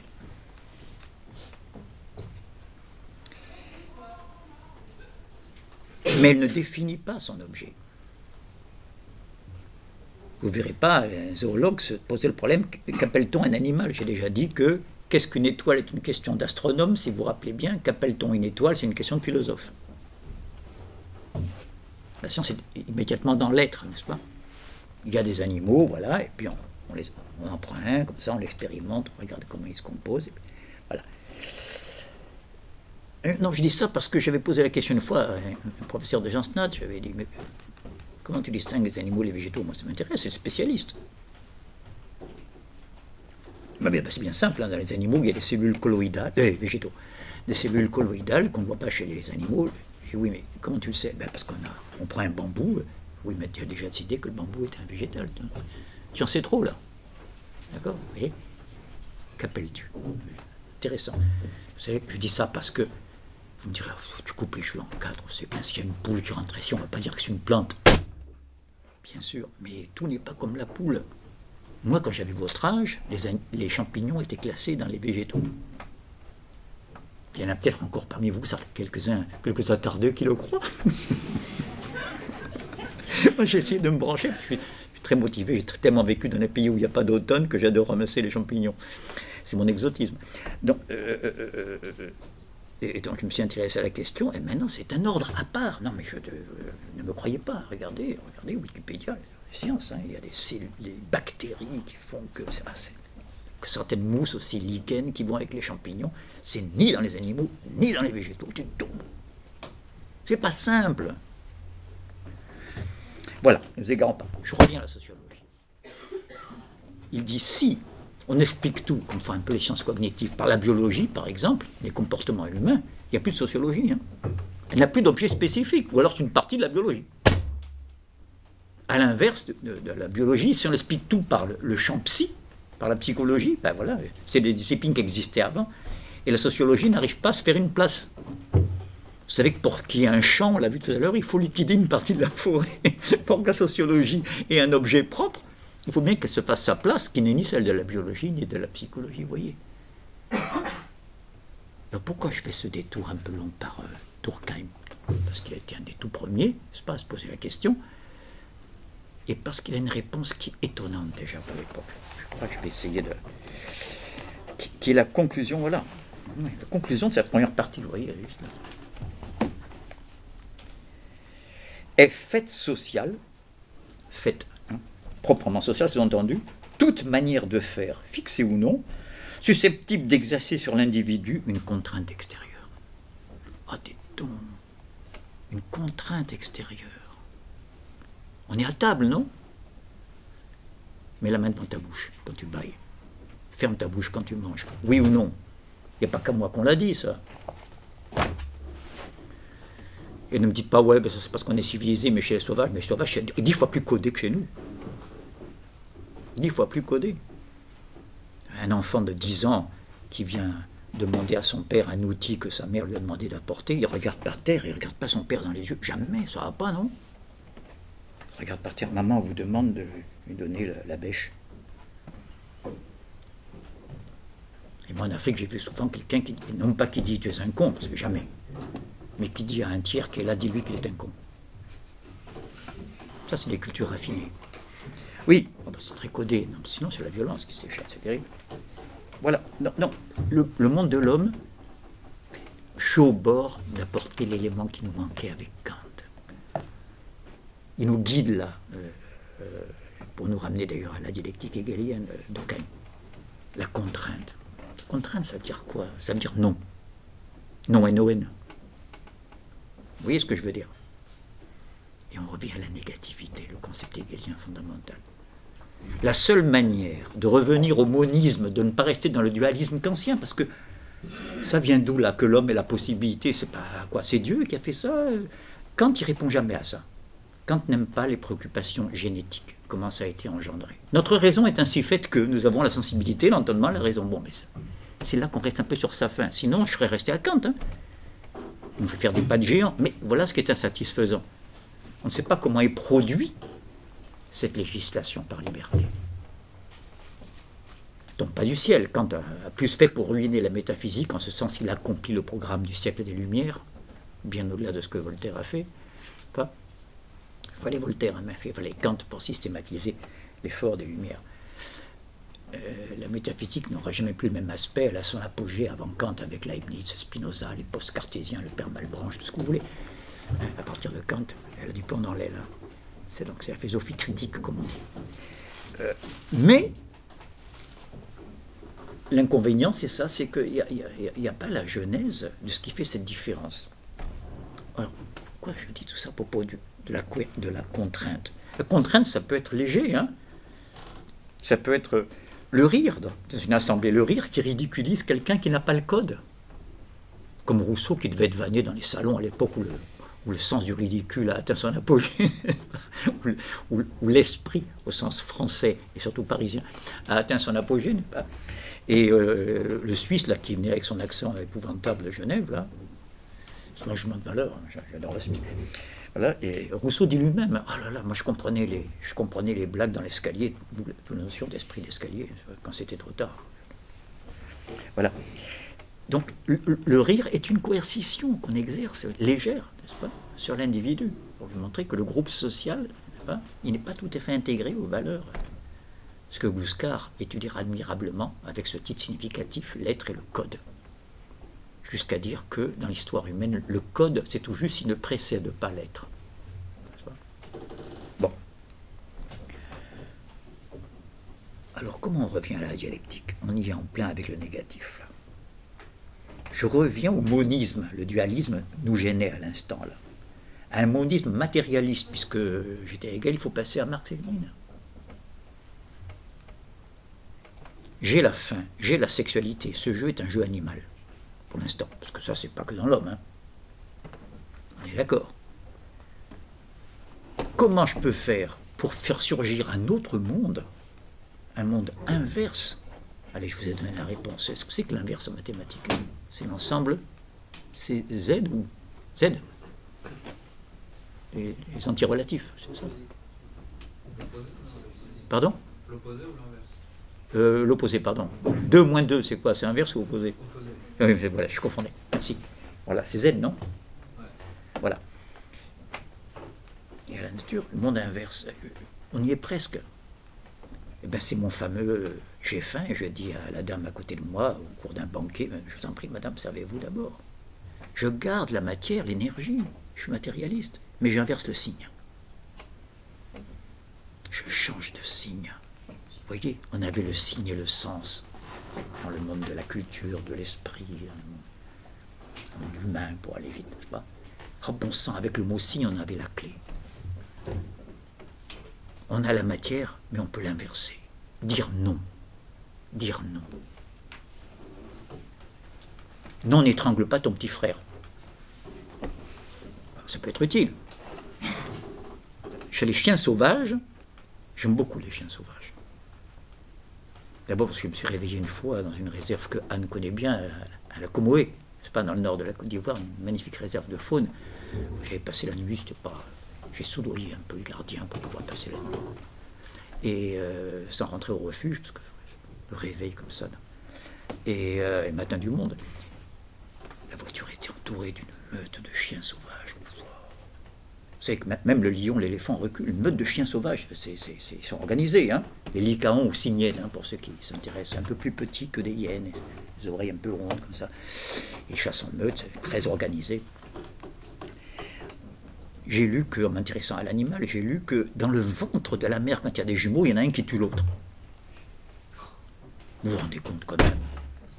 Ben oui, non, quand je dis n'étrangle pas ton petit frère, non, mais il y en a qui croient que l'anarchiste va dire non, mais depuis quand? Il faut s'affirmer. Attendez.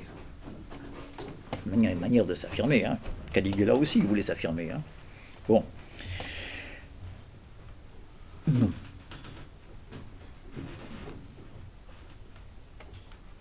Marx disait, j'ai l'air de passer du coq à l'âne, hein, que la plus-value ce n'est pas le profit, ce n'est pas la rente, ce n'est pas le bénéfice, c'est un concept nouveau apporté par Marx qui explique la rente, la bénéfice, la rente foncière en agriculture, bon, tout ce que vous voulez. Le concept, ça c'est pas une représentation, le concept c'est la plus-value. Il dit, on peut en parler pendant 3 heures, un agrégé de philo, il ne comprend rien. On en parle à un ouvrier, il comprend 5 minutes, c'est curieux. Or, qu'est-ce que c'est la plus-value chez Marx? Je vais très vite, hein. Je ne démontre pas donc, parce que je n'ai pas le temps. C'est une partie de son temps de travail qui n'est pas payée. Qu'est-ce que je suis en train de dire? C'est un moins. Vous voyez le rapport avec ce qu'on disait? Ce qui explique tout, c'est un moins. Vous me direz, mais non, le capitaliste, il veut faire un plus, il veut faire un bénéfice. Il n'en a jamais assez. Toujours plus, comme disait cet abruti de Closet, là. Pas? En déplorant qu'on en veuille toujours plus. Mais non, Marx, le capitaliste, il a un gros problème. Ah non, pas la classe ouvrière, ça, il sait comment s'y prendre, quand elle ne descend pas dans la rue, hein, ou sur les ronds-points. Non, il y a un problème, c'est qu'il n'est pas le seul capitaliste sur le marché, le pauvre vieux. Il a des concurrents. Ça, c'est un sale coup.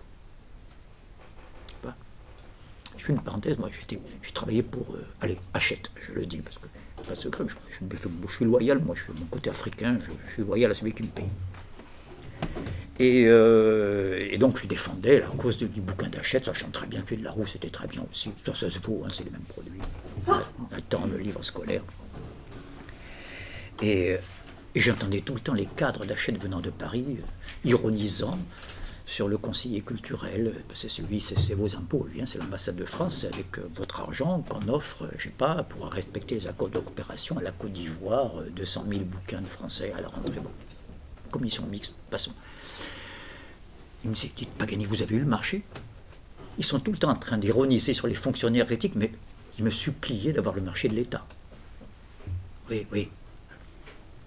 Les contradictions internes.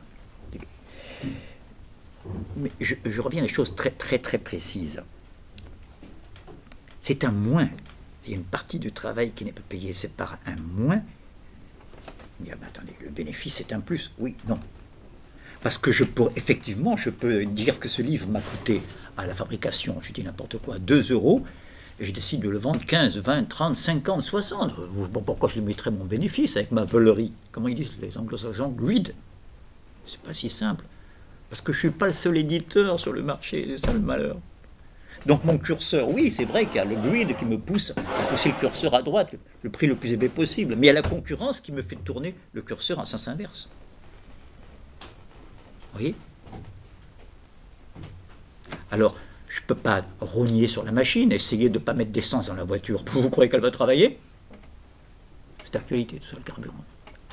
Vous lui mettez, ben, je voulais sucrer l'huile, alors ben, elle va vite grincer. Hein. Et le moteur sera foutu. Ah, mais il y a un truc merveilleux, c'est la force de travail humaine. Ça, Marx dit, vous comprenez, le capital, il en est fou. Ça, c'est comme l'odeur de l'antilope pour un lion. Je veux dire, c'est la seule chose, non, parce que toutes les autres marchandises, elles perdent de leur valeur dès que vous les consommez. Dès que vous roulez sur une voiture, elle perd de sa valeur, vous êtes d'accord? 10 km, elle a déjà beaucoup de valeur en moins. Et pareil pour un portable, etc. L'occasion, c'est moins cher que le neuf, je suis en train d'enfoncer les portes ouvertes. Oui. Sauf qu'il y a une seule marchandise qui, lorsqu'on la consomme, vous rapporte. C'est la force de travail. Ben oui, vous faites entrer 1 tonne de coton, il en sort, je simplifie, il n'y a pas de copeaux, il n'y a pas de perte, 1 tonne de chemise, n'est-ce pas? Et voilà que la tonne coton brut, elle vaut 1000 francs, sous forme de chemise, elle en vaut 1500. Qu'est-ce qui s'est passé entre les deux? Vous savez bien, un travail. C'est fantastique, cette histoire. C'est pour ça qu'il raffole de trouver de la main-d'œuvre, du travail, le capital. Ne dites pas que le capital n'aime pas le travail. Une fois, j'avais des élèves en Côte d'Ivoire qui voulaient que je pourfende l'apartheid. Ce que j'aurais fait volontiers, mais il y a des indices dans chaque classe. C'était l'époque du parti unique, tout ça. Bref.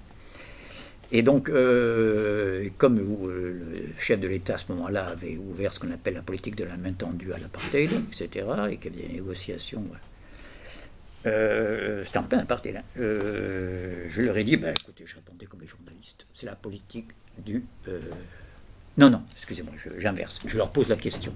Qu'est-ce que c'est pour vous l'apartheid, puisque vous voulez que je le condamne, c'est quoi? Ils me répondent, c'est la politique du développement séparé. C'est bien, c'est un terme journalistique, le développement séparé. Les blancs ici, les noirs là-bas. Oui ou non? Sur les bancs, white men only. Bon. Ce qu'il y avait d'ailleurs aux États-Unis il n'y a pas si longtemps, quand j'étais adolescent, avant les émeutes de Little Rock sous Kennedy, là. Vous savez, ne prenez pas les mêmes bus. Bon. Mais laissons l'histoire des peuples nordiques de côté.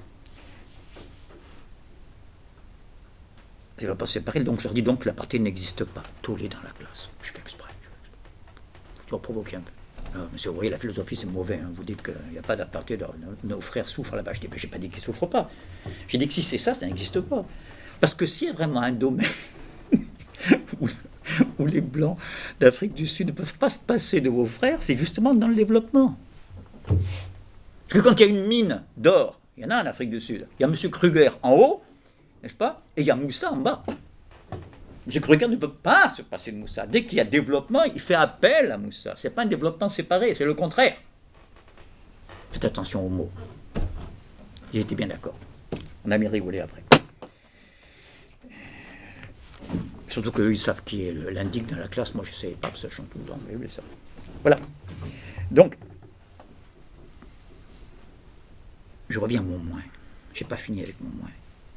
Je passe de Marx à un personnage de la mythologie grecque. Ah, tu commences à faire tes coques à l'âne, mais non. Marx, dans sa thèse sur la différence des systèmes de Démocrite et Épicure, fait allusion au personnage dont je vais parler. Allez, ceux qui ont lu cette thèse, il parle d'un personnage de la mythologie. Merci, Prométhée. Monsieur Moins. Eh bien oui. Non, mais c'est incroyable comme coïncidence. Vous savez, Prométhée, c'est le frère d'Épiméthée. Epiméthée, ça veut dire en grec celui qui a l'esprit imparfait, celui qui n'est pas fut en bon français. Et or, Zeus avait chargé Épiméthée, c'est les titans tout ça, hein, c'est avant les hommes, de distribuer des qualités aux créatures d'une manière équilibrée. À celui-là, tu donnes la force, l'éléphant, sans l'agilité. À celui-là, tu donnes l'agilité sans la force. Bon, l'oiseau peut fuir, mais il est frêle. L'éléphant est costaud, mais il est un peu plus lourdeau, etc., etc. Encore, ne vous y fiez pas, hein, c'est rapide, l'éléphant. Bon. Mais comme il a l'esprit imparfait, Épiméthée, il a mal distribué ses trucs. Et lorsqu'il arrive à l'homme, il n'a plus rien. Il n'a plus de griffes, il n'a plus d'écailles, il n'a plus de plumes, il n'a plus de poils. Oui, il a un homme. Oui. Pitoyable à côté, quand même. À côté d'un ours blanc. Alors, il est bien embêté, il va se faire engueuler par Zeus, par le patron. Alors il va trouver son frère, Prométhée. C'est là que Prométhée entre en scène. Prométhée, il dit, laisse-moi faire. Vous connaissez la suite. Qu'est-ce qu'il fait? Oui. Je vois que vous savez. Oui, si. Je voyais que vous saviez. Oui. Il saute à l'Olympe chez les dieux, parce que là, il faut changer d'ordre. C'est pas sur Terre, il va chercher le feu. Vous voyez la métaphore, car le feu, c'est le sens propre et le sens figuré, richesse inépuisable du feu. C'est le feu au sens propre, pour forger les métaux. Forgeron, j'en parlais tout à l'heure, n'est-ce pas? Les premières métallurgies, il y a 10 000 ans, n'est-ce pas? Mais c'est aussi le feu de l'intelligence, c'est que des lumières. Et les deux vont ensemble. Comment voulez-vous qu'on soit un forgeron avisé si on n'a pas le feu de l'entendement, n'est-ce pas? Donc, ce qui a assuré la domination de l'homme sur la nature et sur les autres animaux, vous savez, dans l'Ancien Testament, je le cite souvent, Dieu a donné à Adam le privilège de nommer les créatures. Toi, tu seras un âne, toi, tu seras un bœuf. C'est extraordinaire. Et donner un nom, c'est exercer une maîtrise un petit peu, n'est-ce pas? Car les noms dupes errent. C'est un jeu de mots à la Lacan. Les noms dupes, ceux qui ne veulent pas être dupes, sont dans l'erreur. Les noms dupes errent. Le nom du Père. Bon. Alors, où est mon moins là? C'est que tout est parti. Si l'homme est un plus, c'est parce qu'au départ, il est un moins. Voilà ce que dit le mythe, c'est qu'il était mal parti, c'est qu'il était inférieur au niveau strictement naturel. Vous voyez que mon moins, il circule depuis la plus-value de Marx, là. Hein, je soustrais, c'est pas, au travailleur une partie de son temps de travail qui n'est pas rémunéré. Vous verrez la démonstration. Autrement dit, son temps de surtravail, comme dit Marx. Et parce que je répète, hein, si je ne paye pas la machine à sa valeur, elle grince, il n'y a que la force de travail que je peux faire travailler plus longtemps que ce qu'il lui faut tous les jours pour ce pourquoi il était venu là, quoi. Gagner une place de cinéma, manger, payer un pot à des camarades, etc. Un moins. Donc, mon histoire de changement de signe, je vous le dis parce que je ne crois pas que vous le trouviez dans beaucoup de volumes. Je ne veux pas me mettre en avant, ce n'est pas la question. Mais il me semble qu'on peut situer là, dans le changement de signe, dans l'inversion du signe, la conciliation à la fois de l'exigence matérialiste qui permet de rester en phase avec les acquis de la science, et donc de l'intelligibilité. Je dis ça parce que c'est important, l'intelligibilité, tout ce qui est de l'ordre, peut-être pas de la raison, ça c'est très élevé, mais de l'entendement. Vous savez que Hegel critique souvent l'entendement qui est unilatéral. L'entendement, c'est un peu ce que Kant appelle ce qui s'exerce dans la législation par nature. Là. Mais enfin, il faut passer par lui, parce que sinon on est dans le délire, la superstition ou l'imaginaire. Alors, ça donne ceci, si vous voulez. Pardon. Alors, la forme, c'est Hegel dans la préface de la phénoménologie. Hein. Je suis en train d'illustrer pourquoi c'est important de rester en phase avec l'univers de la science. Sans tout s'y réduire, je suis en train de passer mon temps à dire qu'il y a autre chose. Ce n'est pas une science par liberté, mais la forme intelligible, intellect, entendement, intellectus, Verstand, et non pas Vernunft, c'est la raison. La forme intelligible de la science est la voie de la science. Voie ouverte à tous. Il y a une exigence démocratique. C'est jaune, ça. J'aurais pas quitté mes gilets jaunes, vous voyez, hein. Exigence démocratique dans la notion même de scientificité, je l'ai souvent dit, que chez Euclide, il n'y a pas des axiomes mais des définitions, c'est des demandes. Je demande à quelqu'un, pas à quelque chose, de m'accorder que. S'il n'y a pas un accord des sujets, il n'y a pas d'objet. La forme intelligible de la science est la voie de la science, voie ouverte à tous et égale pour tous. Ouverte à tous et égale pour tous. Il y a presque deux notions de la devise de la République qui sont déjà là. Parvenir au savoir rationnel, au moyen de l'entendement. Vous voyez, parvenir, regardez comme c'est précis, au savoir rationnel. Ratio, la raison. Parvenir à la raison au moyen, via, par le détour de l'entendement. L'entendement, c'est si A égale B, B égale A. Alors, parvenir au savoir rationnel au moyen de l'entendement, c'est là la juste exigence de la conscience qui aborde la science, car l'entendement est la pensée. Le pur moi en général et l'intelligible est ce qui est déjà connu, l'élément commun de la science et de la conscience pré-scientifique, grande préoccupation pédagogique de Hegel. Un élément commun à la science et à la conscience pré-scientifique. S'il est commun, c'est qu'on peut amener pédagogiquement la conscience pré-scientifique à la science. C'est tout le contraire de la secte où on dit ça c'est réservé à une élite, c'est sacré, il ne faut pas divulguer les secrets. Non, non, c'est ouvert à tous. Et si on suit les étapes comme une marche d'escalier, il y a l'admirable passage de Descartes. Ces longues chaînes de raisons, toutes simples et faciles, dont on coutume de se servir les géomètres pour parvenir à leurs plus difficiles démonstrations, vous voyez, m'avait donné occasion de m'imaginer que toutes les choses qui peuvent tomber sous la connaissance des hommes s'entresuivent en même façon. Et donc, pourvu que l'on garde toujours l'ordre qu'il faut et qu'on n'en admette aucune qui ne soit fausse, il n'en peut y avoir de si éloigné auquel enfin on ne parvienne, ni de si caché qu'on ne découvre. Mousquetaire, oui. Bon, on sent qu'il y a une femme dans un lit. Descartes. Bon, alors, je répète, phrase capitale, la forme intelligible de la science est la voie de la science, voie ouverte à tous et égale pour tous. Parvenir au savoir rationnel au moyen de l'entendement, c'est là la juste exigence de la conscience qui aborde la science, car l'entendement est la pensée, le pur moi en général. C'est son défaut aussi, si on reste dans l'abstraction. Et l'intelligible est ce qui est déjà connu, l'élément commun de la science et de la conscience pré-scientifique qui peut ainsi s'ouvrir immédiatement un passage vers la science. Donc il faut comment concilier l'exigence de scientificité et la spécificité de ce que Kant appelle la législation par liberté, à partir de Kant, de la culture, de l'esprit, ce que vous voulez, de ce que longtemps on a cru chercher dans un déjà-là métaphysique, c'est la sphère du religieux par exemple, en gardant le monde de la matière, mais en changeant le signe. Et ça, c'est un acte.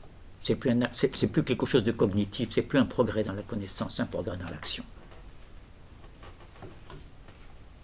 Le fait qu'on finisse en éduquant un bébé à faire en sorte qu'il soit propre, au sens où ça s'entend pour les bébés, c'est une manière de dire non, et c'est une manière d'apporter un moins pour un formidable plus. Voilà. J'ai un peu mordu sur votre temps de réponse aux questions, je suis désolé. La parole est à vous, parce que je ne voulais pas m'arrêter avant d'avoir fait le pas qui manquait encore à la philosophie critique, à celle de Kant, n'est-ce pas, pour arriver à une intelligibilité et du monde de la nature et du monde de l'homme. Oui. Sur la question du rapport entre sens et signe, chez Hegel, dans l'art symbolique, dans sa réflexion sur l'art symbolique, il y a un moment où le sens et le signe, dans l'esthétique de Hegel, le rapport entre le sens et le signe, à un moment, est confus, et il fait une différence entre le symbole et la comparaison. Donc ce qui m'intéresse par rapport à ce que tu dis, est-ce que tu penses qu'on peut articuler ce rapport confus qu'il peut y avoir entre le sens et le signe et une forme d'oubli, de refoulement, tel qu'il a été réfléchi par Freud avec la notion de tertium quid, par exemple? Est-ce que tu pourrais développer là-dessus? Oui, je peux. Pour répondre à ta question, est-ce que je peux? Oui, je peux, mais je ne le ferai pas. Est-ce que vu le temps qui nous reste? Non, c'est énorme ta question. Mais je vous donne les pistes pour y répondre. Les pistes, c'est bien de parler de Freud, pas de Hegel. Les pistes, en particulier pour la distinction, très bien. Comparaison symbole. Parce que Freud aussi les distingue. L'accession à ce que Lacan appelle l'ordre symbolique suppose qu'on ait bien cette distinction à l'esprit. Cette distinction entre il est noir comme l'ébène, ah, on a l'écran là, oui, il est noir comme l'ébène, sous-entendu il est noir comme l'ébène est noir. Il n'y a aucune inconnue là-dedans. C'est pas de la poésie, ça. Comme dit Baudelaire, le beau est toujours étrange. Là, il n'y a rien d'étrange. Est-ce qu'il est noir comme l'ébène? Il n'y a pas de surprise. N'est-ce pas? Tandis que l'éveil jaune et bleu des phosphores chanteurs, c'est dans quoi ça? Bateau ivre, bravo. Ah, ça fait plaisir. Oui. Pour un gamin de 17 ans qui arrive à écrire un vers comme ça. L'éveil jaune et bleu des phosphores chanteurs. Moi, j'ai vu la mer, j'allais dire avant qu'il soit né. Excusez-moi, je veux dire, j'avais 3 ans, j'ai des paquebots, parce que les jets, c'était pas évident à l'époque, on prenait le bateau. La mer, c'est comme le désert, c'est toujours pareil, c'est jamais pareil, on s'en lasse pas, on regarde, c'est trop bien vu, quoi, ce vers. Écrit par un gamin qui n'avait jamais vu la mer. On y arrive, symbole. Bon, il y a la comparaison. La comparaison est liée au réel, c'est noir comme l'ébène, fort comme un taureau, bon, on peut multiplier, blanc comme un cachet d'aspirine. Mais l'éveil jaune et bleu des phosphores chanteurs, la plus belle marine de notre poésie, c'est pas, le bateau ivre, a été fait par un gamin de 17 ans qui n'avait jamais vu que la Meuse comme flotte. C'est prodigieux, non? Autre vers de Rimbaud, que j'ai déjà cité pour bien clarifier la distinction comparaison-symbole, rapidement, dans le même poème, l'aube exaltée ainsi qu'un peuple de colombes. Vous êtes d'accord que c'est pas noir comme l'ébène. Parce qu'il y a ainsi que qui veut dire comme, hein, ainsi que à l'image d'eux, de la même manière que, hein, si vous permutez, comme on dit. On peut mettre des tas d'expressions à la place de ainsi que, on a l'impression qu'on a une comparaison. Oui, sauf que je ne vois pas le point commun. S'il y a une comparaison, ça sous-entend qu'il y a à gauche du ainsi que et à droite quelque chose de commun. C'est ça la comparaison, qu'on retrouve dans comme de comparaison, cum, avec latin. Mais moi, je ne vois pas le point commun qu'il y a entre quoi, l'aube exaltée et quoi, et un peuple de colombes. Si vous vous souvenez, on avait trouvé ce qu'il y a de commun, mais qui n'est pas immédiat comme dans la comparaison, qu'il faut chercher. Vous vous rappelez? Aube. Ah, bravo. Voilà, là, on voit les profs de lettres, ils sont forts, hein, stylistiques, attention. Hein. Et oui. N'importe quel francophone, je n'ai même pas dit un français. Ça peut être un Marocain, ça peut être un Togolais, un francophone. C'est que AU et AL en français, c'est lié dans son inconscient linguistique. Cheval, chevaux. Vous voyez, Albe, AU, aube. On me dira, comment il le sait? Mais si, parce qu'il a albinos dans la tête, il a albâtre, vous savez ça. Donc il y a la blancheur qui est là, oui ou non? C'est fort la poésie, hein, comme elle joue avec notre inconscient linguistique. Je ne parle pas d'inconscient sexuel, là, pour l'instant. Donc on a déjà, avec les colombes, un point commun. Ça, c'est l'ordre du symbole. C'est-à-dire quand le comparant est donné, le comparé, il faut le chercher. C'est exactement ce que dit Kant du jugement réfléchi dans la critique du jugement. C'est exactement ça. Quand je dis cette table m'est utile pour que je puisse écrire, parce qu'elle est bien plate, je fais un jugement de valeur, mais donc c'est un jugement déterminant, parce que je peux déterminer avec beaucoup de précision ce pourquoi je fais son éloge. Elle m'est utile pour un but dont je suis parfaitement conscient. Mais quand je dis j'aime bien le bleu de cette chemise, je dis n'importe quoi. Je me demande si c'est bleu d'ailleurs. C'est vert, non, la lumière? Tiens, chez moi, j'ai cru que c'était bleu. Je gâtise, moi. Bon. Ou c'est ma vue, ou la lumière qui baisse, ou les deux. Cette chemise me plaît, cette robe me plaît. Ça veut dire, c'est me plaît, c'est me procure un plaisir, c'est qu'elle vient satisfaire un désir, comme la table. Mais lequel?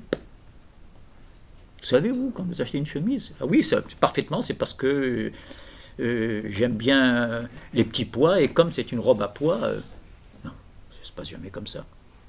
On éprouve le plaisir esthétique d'abord, et on peut chercher tant qu'on veut après, quel désir ça vient satisfaire, bon courage, hein, ça va vous faire entrer dans des labyrinthes.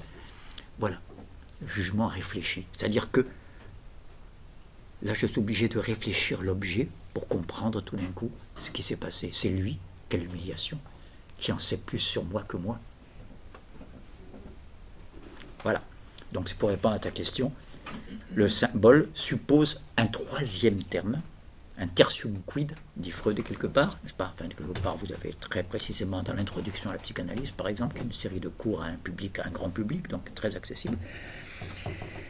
Et il y a un tertium quid, alors que la comparaison est toujours binaire entre comparant et compané, et comparé. Hein. L'écran est noir comme l'ébène est noir. Voilà. Oui, Samuel. Moi, ma question, c'est finalement, il ne me semble pas, mais tu me corrigeras si je me trompe, il ne me semble pas que la distinction signe-sens, ce soit explicitement un thème kantien. Un thème? Un thème kantien. C'est-à-dire qu'il parle de l'anthropologie, mais il ne dit pas, voilà, l'anthropologie, c'est l'espace du signe et du sens. Non, il n'emploie pas ce couple explicitement. Donc du coup, ma question, c'est justement si toi, ce que tu apportes, en fait, si c'est pas toi qui fait apparaître comme une ligne transversale de l'histoire de la philosophie, l'émergence de l'anthropologie comme étant, voilà, ce rapport du signe et au sens. C'est la question 1. Deuxième sous-question, quand tu le présentes, tu fais signe et sens d'un côté, qui c'est l'anthropologie, cause-effet de l'autre, qui serait nature. Donc du coup, en première approche, on a l'impression que pour les humains, eh ben, le signe, c'est la cause, et enfin qu'en fait, on est tenté de reporter la structure cause-effet dans le signe et le sens, comme si le signe revêtait un sens et suscitait l'action, tu vois. Je vois, mais bon, et en fait, vas-y. ma question, c'est de savoir si, au contraire, justement, en fait, il n'y a pas en fait une dialectique du sens et du signe, qu'en fait, le signe n'est pas forcément... Voilà, pardon, excusez-moi si je prends du temps. On a l'impression que signe et sens, le signe est extérieur et le sens est intérieur, et que c'est un peu binaire comme rapport. Et qu'en réalité, il n'y a pas une dialectique de l'un et de l'autre, que le signe peut être intériorisé et que le sens peut être incarné à l'extérieur. Ah, c'est bien. C'est bien formulé, je veux dire. Bien clair. Merci. Je rebondis sur la fin. C'est vrai que le sens est censé être intérieur, alors que le signe est toujours extérieur. Un signe tel nous sommes est nul de sens. C'est un magnifique poème de Hölderlin qui commence comme ça, n'est-ce pas? Un signe tel nous sommes est nul de sens. Oui, parce que ce qu'on voit d'abord, c'est le signe.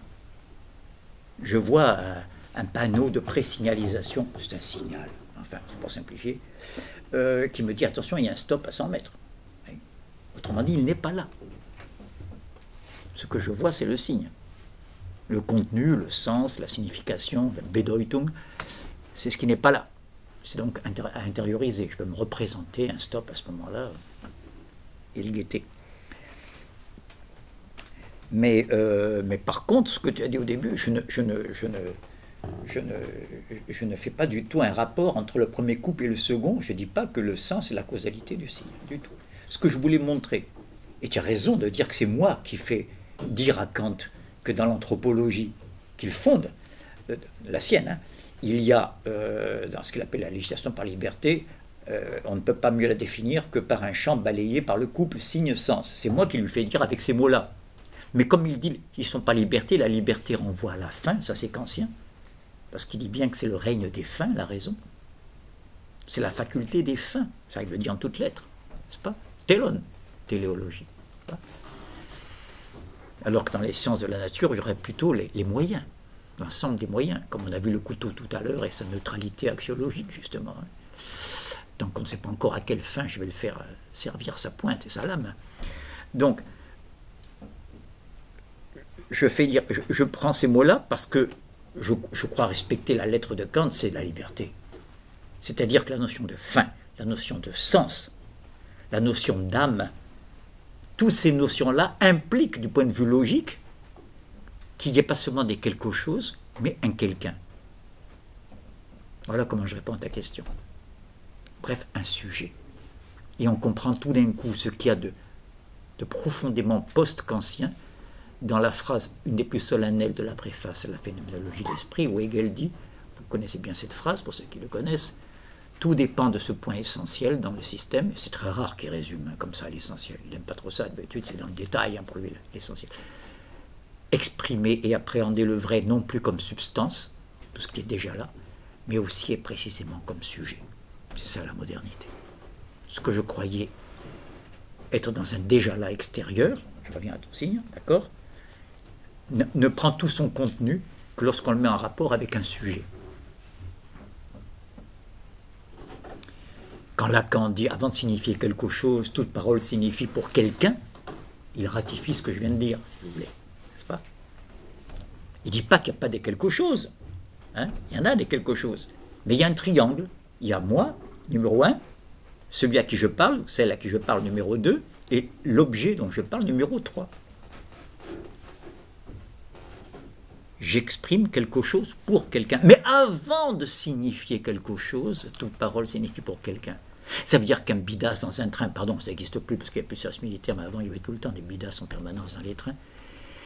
Et c'est ma femme qui m'a raconté ça, elle m'avait dit que ça fait rire. Elle est allemande, alors elle dit en français ça fait rire, il raconte n'importe quoi le bidas. On essaie de ne pas écouter, puis finalement tout le wagon éclate de rire. Oui, on aime bien, quoi. Et Stendhal, hein, vous faites rire une femme, vous êtes dans son lit. Stendhal, je n'ai pas dit que je ne permettrai pas. Continuité.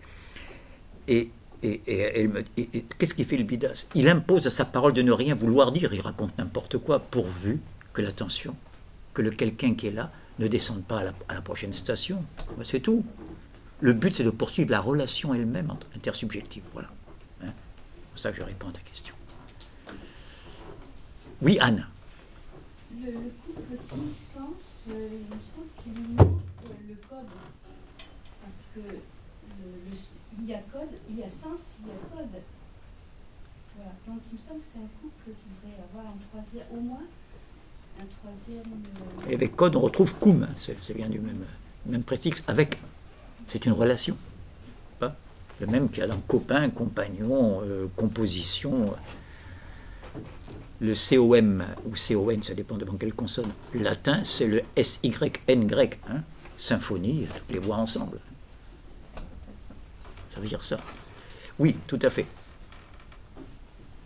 Alors, le code, très rapidement, je rappelle, dans la théorie de l'information, là je reviens dans le monde scientifique, n'est-ce pas, dont l'origine vient de M. Bell, oui, le téléphone, le fondateur du téléphone, hein, je ne me trompe pas, qui avait un problème technologique, commercial. N'est-ce pas? Comment optimiser la relation sens-signe dans une messagerie matérielle, hein? Comment éliminer le plus possible comment ça s'appelle comme c'est ce qui n'est pas voulu. Oui, le bruit, merci. Le bruit, la friture sur la ligne, pour parler en français plus familier.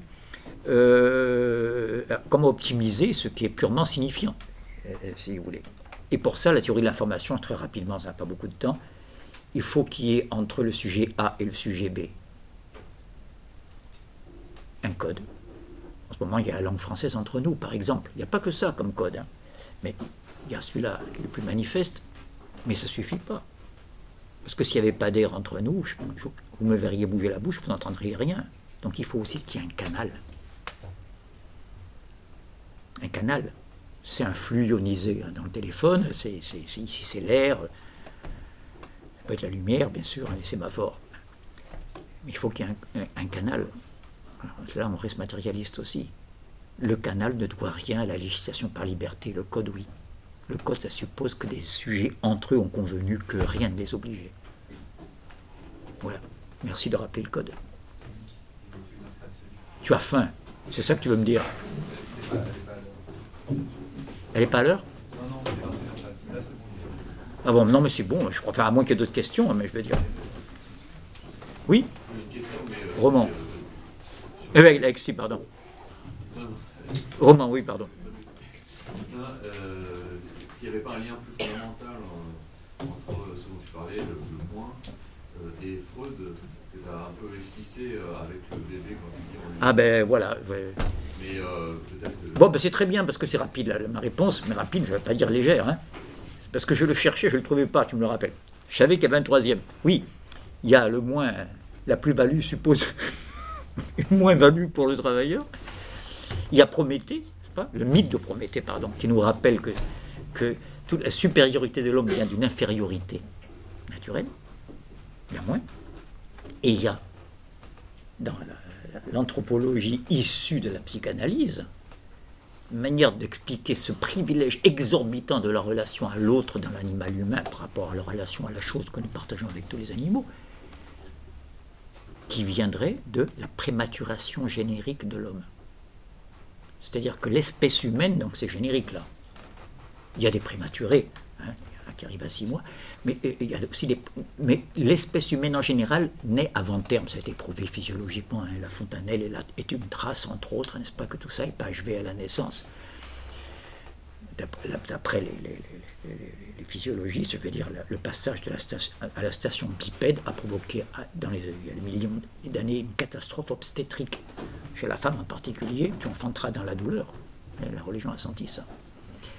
À savoir que les os du bassin se sont rétrécis, et la naissance du petit homme est beaucoup plus problématique que la naissance de la petite antilope, qui au bout de quelques heures peut se mettre sur ses 4 pattes et fuir au premier danger en 24 heures. Nous, on met 3 ans à essayer de se débrouiller sur nos pattes. Hein. Il y a une prématuration générique. Et donc, ce moins, bravo de me le rappeler, ce moins, cette infériorité de l'homme qui exprime très bien le mythe de Prométhée, fait que je suis entièrement suspendu à ce plus qui est là, qui m'est donné par le déjà là, historique, culturel, spirituel, que je trouve en naissant. Quand je ne trouve pas une caverne, mais un landau, une voie, c'est pas celle de la mère en général, mais c'est pas celle de la nourrice, peu importe. Hein. Et même celle du père. Je dis ça, je terminerai là-dessus, je te rassure. Et je suis admiratif, souvent, comme les vieux, je maugrais contre les ignorances, les amnésies des générations d'aujourd'hui. Comment vous savez pas ça? Je suis en admiration dans les pères de votre génération. Voilà. Je terminerai là-dessus. On a beaucoup de leçons à apprendre sur les jeunes d'aujourd'hui, la manière dont je parle des garçons dont ils s'occupent de leur enfant. Sur ce, bon appétit.